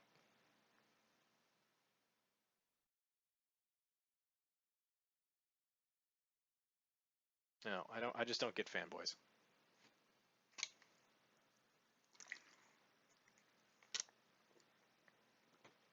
Does anybody know what the limit is for YouTube video length? Because I plan on putting this on YouTube when I'm done, and it's currently at 3 hours 40 minutes.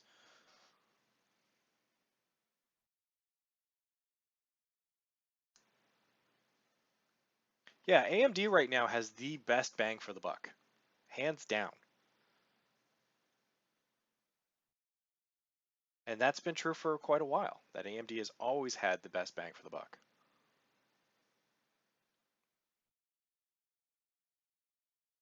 Now, is it, better performance going one way or another? Once again, that depends on the applications you're going to run on it. Myself, I run everything on VirtualBox and VMware. Intel, AMD really doesn't make a huge difference comparatively, except in the number of cores. And right now, you can get an AMD cheaper than you can get an Intel for multi-core, multi-threading with virtualization support. So, if it wasn't for the fact that my next box is going to get built on that X99 Intel platform because, the board was more or less given to me, then I'd probably build my next virtual machine server on a Ryzen 5 because price point, bang for your buck wise, it, hands down. I can almost build two of it to the same price of an Intel comparison for what I'm going to use it for. Bear in mind now, I'm going to have the cheapest GPU you could possibly throw in the bloody thing because GPU don't matter for what I would be using it for.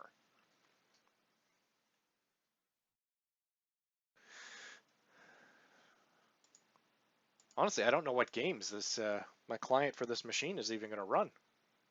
He just gave me the specs and said, "Hey, I want this." I went, okay.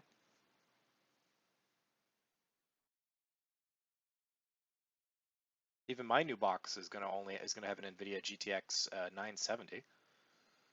If I was really going to go hardcore fanboy, I would be throwing a 1080 at it, or at the very least a 1060.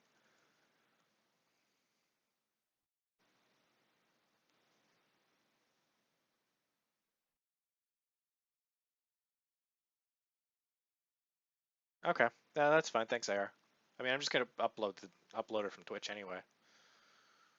I might cut off part of this video though. Although you can upload it in chunks, so I might make it part 1, part 2. So basically the hardware build and then the OS install with all the blue screens.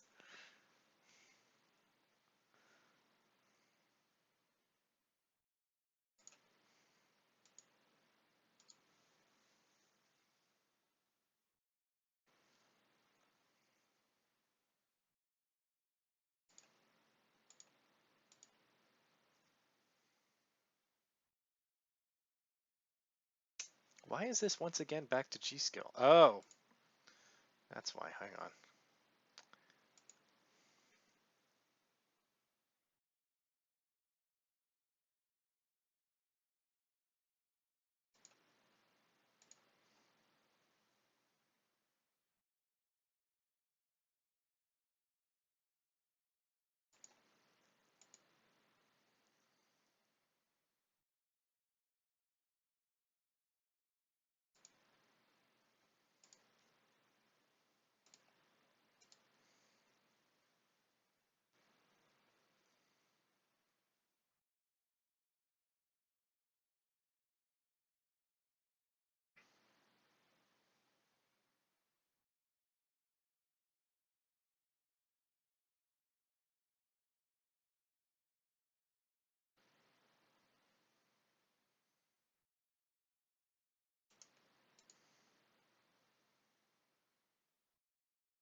All right.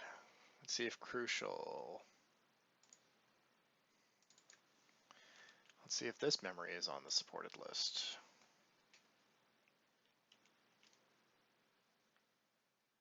Okie dokie.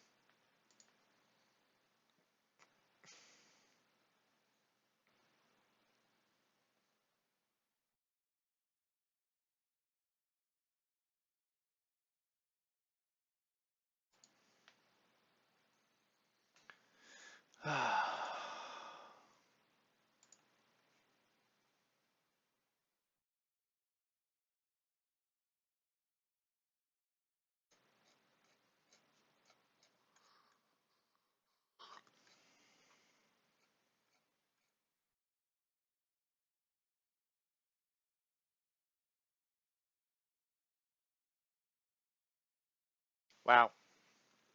This board only supports 12 crucial sticks. Like certified support for on this board. There are 12. Oh, is it frozen? It totally is.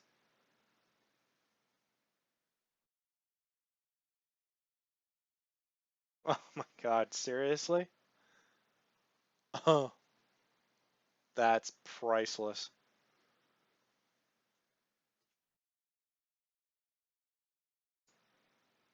All right, guys. Oh, jeez. That's not good.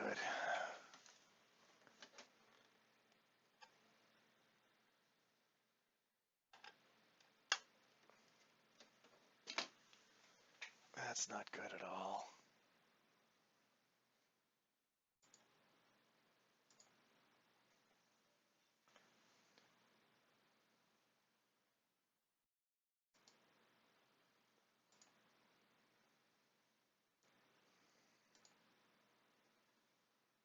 It totally is frozen. Holy shit. Oh.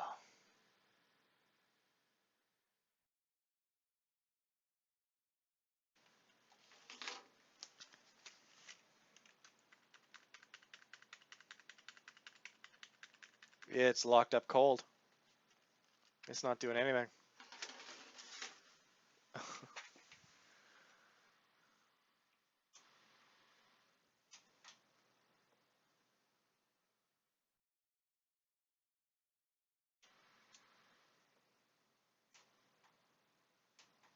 Huh.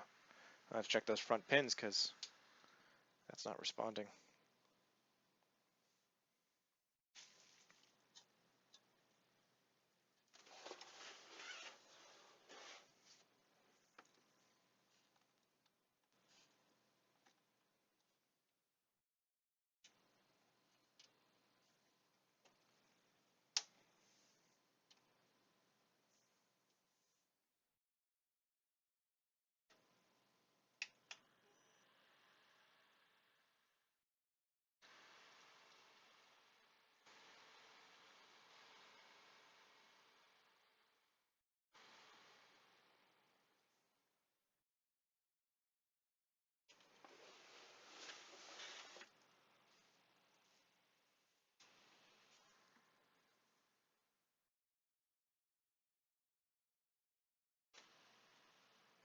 Actually, I'm not sure if it's...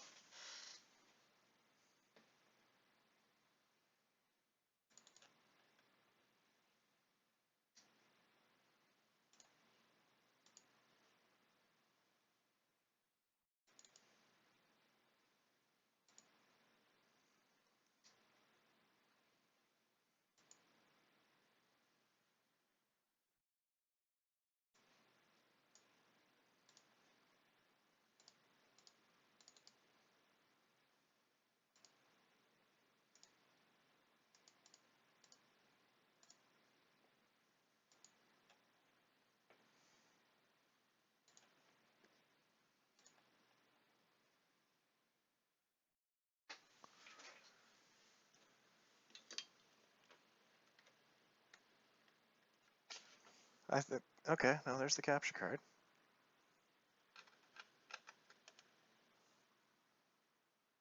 There it goes. Okay.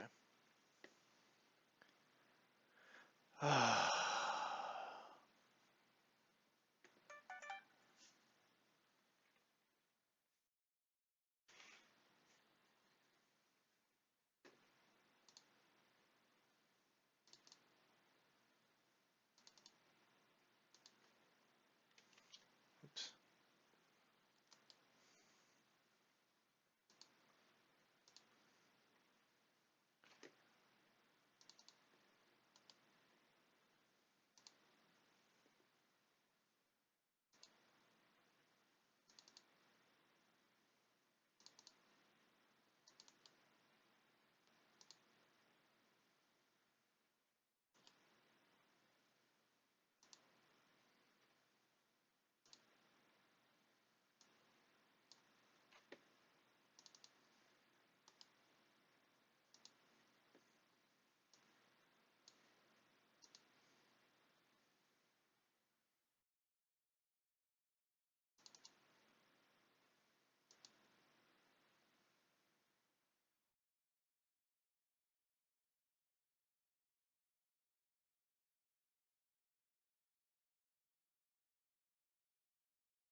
Huh.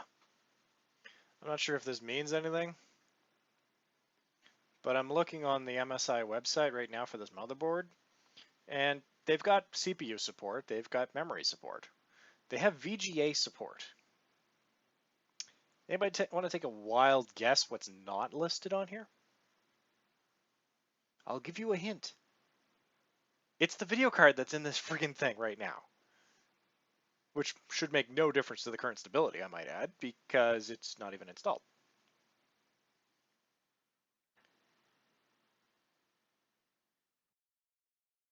So the MSI Radeon RX460, 70, and 80 are all supported and say that they'll have no compatibility issues with this board.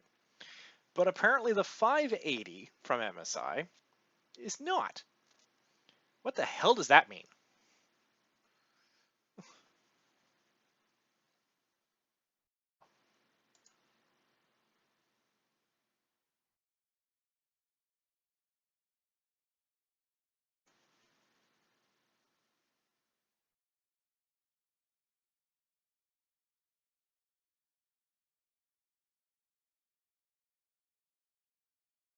It even has hard drive compatibility.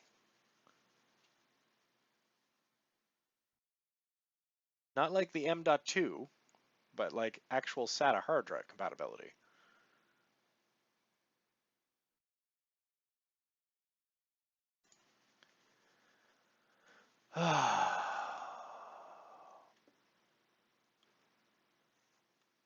I'm hoping it's just an overheating issue or a RAM issue that's going on here, and it's just a BIOS problem. Which would be great if I could even get the friggin' thing installed to be able to find out what's wrong. But I can't even get that far. Oh, look at that. It actually ran through. Okay, good. Which one's actually on the hard drive? This one.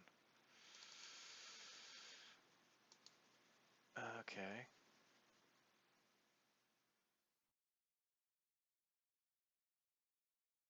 Yeah, an MSI board with an MSI video card with MSI certified parts, not compatible with itself. I'm just like, what? You're killing me here, guys. Like, this is ridiculous. Absolutely ridiculous. All right, so does anybody have any? What does this even mean? I don't even understand. Single stick, I guess, or dual stick? Yeah, that would be dual stick, wouldn't it? That would make sense.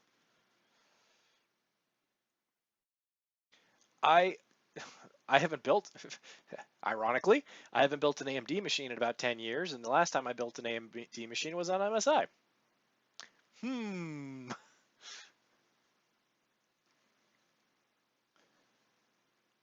Better call Mark. You mean Rad? I might, you know what? I might actually reach out to some of the guys tomorrow and tell them the situation and see what they know, because this is more in their wheelhouse than it is in mine. Speaking of, where the hell's Rad been anyway? Where's Mark been at? I haven't heard from him in a while.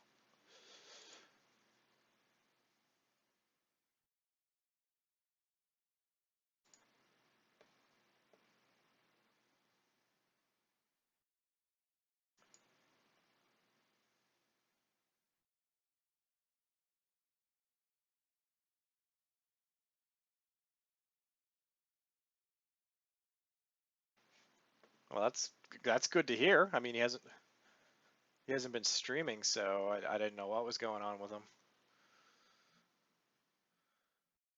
You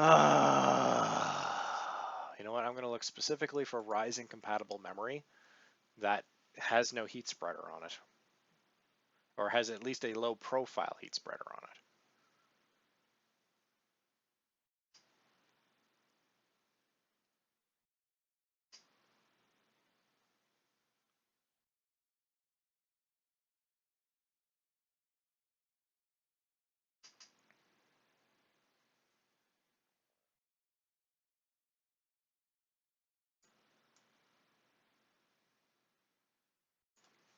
No, stop that.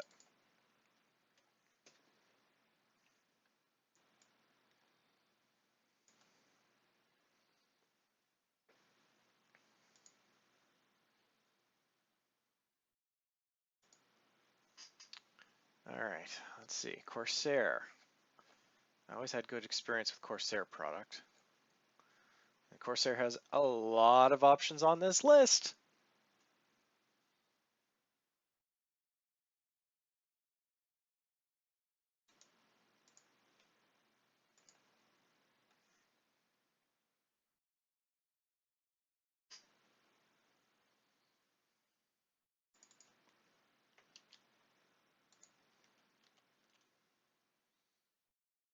That's not on the approved list of supported.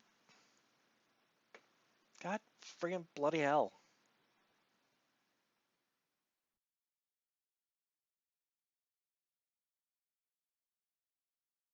How? 13, 15, 15, 28. Cast latency of 13. If you get the exact same stick in a cast latency of 15, it is supported on MSI's website. What do you got there, Mighty?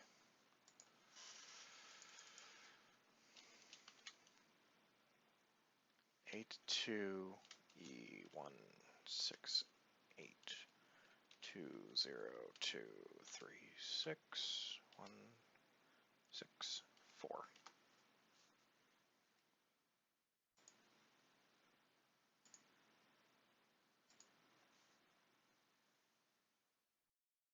Yeah, I'm looking at the Corsair set right now.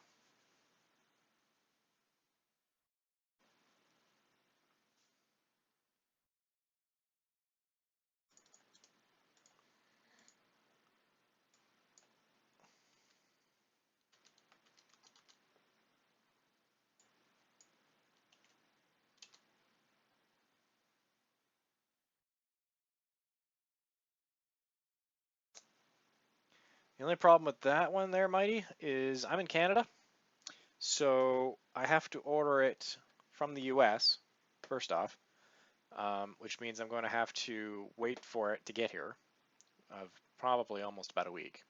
And then I'm going to have to pay import and duty fees on top of it. Ugh. But it is on the supported list.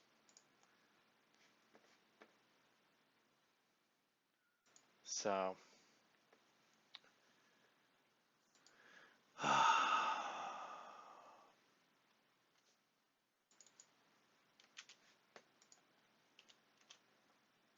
actually, no, it's not on the supported list for this board.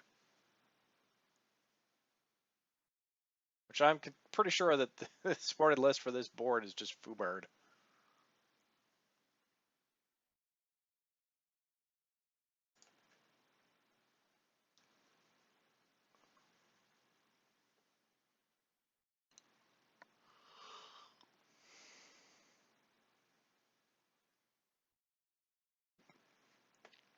The supported list is as follows.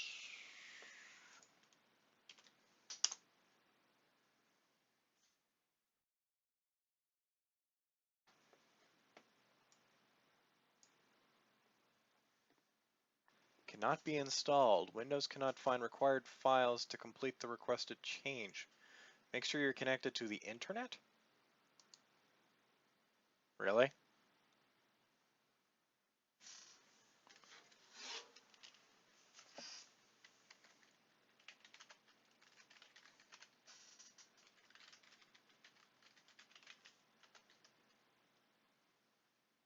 Yeah, I have internet access. What the hell does that mean? Fuck. You know it's bad when I start swearing on stream.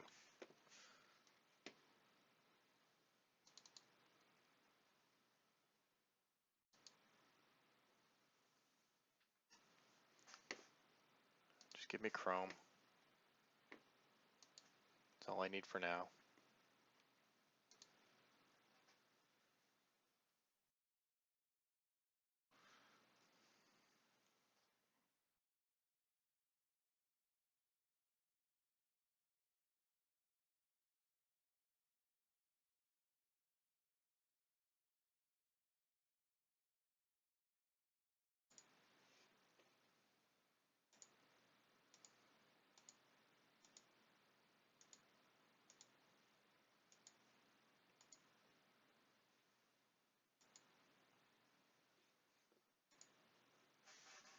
All right, well, we have internet access, so that's to you. All right, let's run that again. So what do I need for this? I don't even know what I need.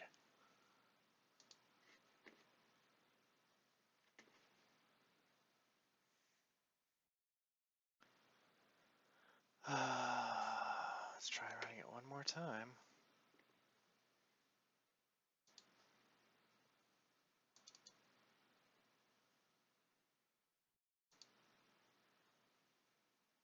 See if I can skip it, if it'll work. No, it doesn't work because it should have come right up.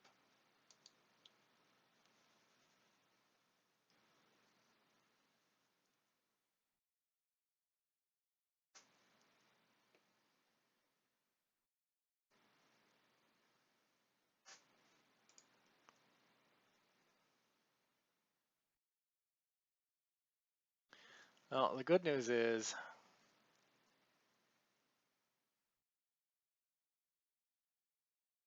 if I have to, I can ship the memory, this kit back.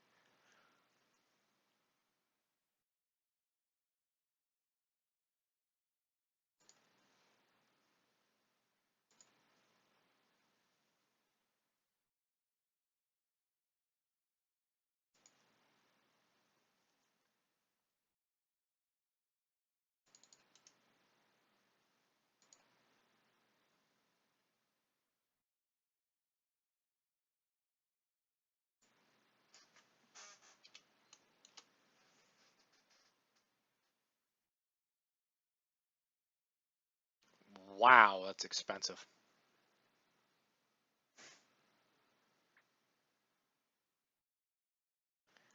No, that's definitely supported, Obi. That'll fit the situation, and it'll work. But that's like $60 more than my cost for this kit. That's ridiculous. The Corsair one, however, if I ship back this G-Skills kit and swap it for the Corsair one, there's about a $20 difference.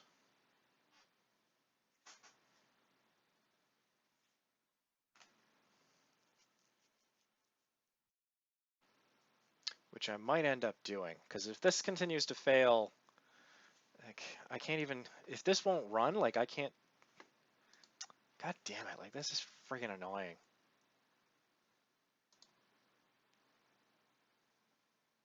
Actually, hold on, let's do this. It has internet access.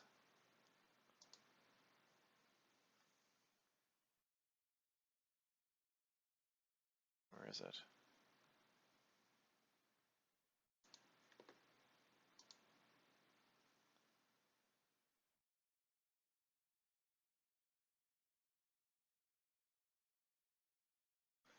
Like I need to be able to actually see this properly in the capture card the way I'm with it streaming. I can't see anything. Like it's all just really, well, you guys can see it. I mean, it's tiny. And I need to be able to actually see stuff. For one thing, that's not right. Microsoft needs to stop setting things to Pacific time by default. You get to program it in the BIOS. It should check your BIOS and then just accept that that's your time zone. Stupid. Okay.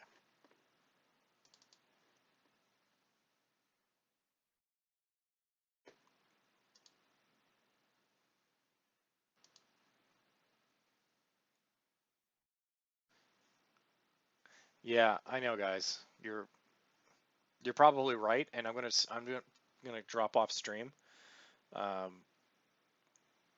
see if, and basically what I'm gonna do is I'm gonna try booting up my Windows 10 PE disk and stress test under that. That doesn't have RYZEN support built in, which I'm gonna have to update that actually.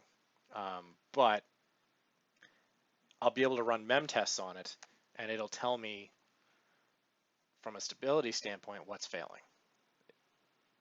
Since it's PE, I mean, who really cares, right? But yeah, it's like 10 after 10 here, and my day starts about 6 a.m. So, and then this thing is just not playing well. I'm thinking I'm just gonna call it a night, go to bed, and deal with this in the morning. Start fresh with a fresh head.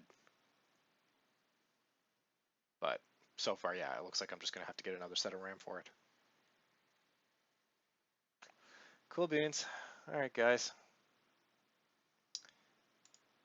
It has been a pleasure as always. Be sure to jump on the Discord group now, as I'm going to be using that going forward. And check me out on all the other social media things: Facebook, Twitter. That's really about it, actually.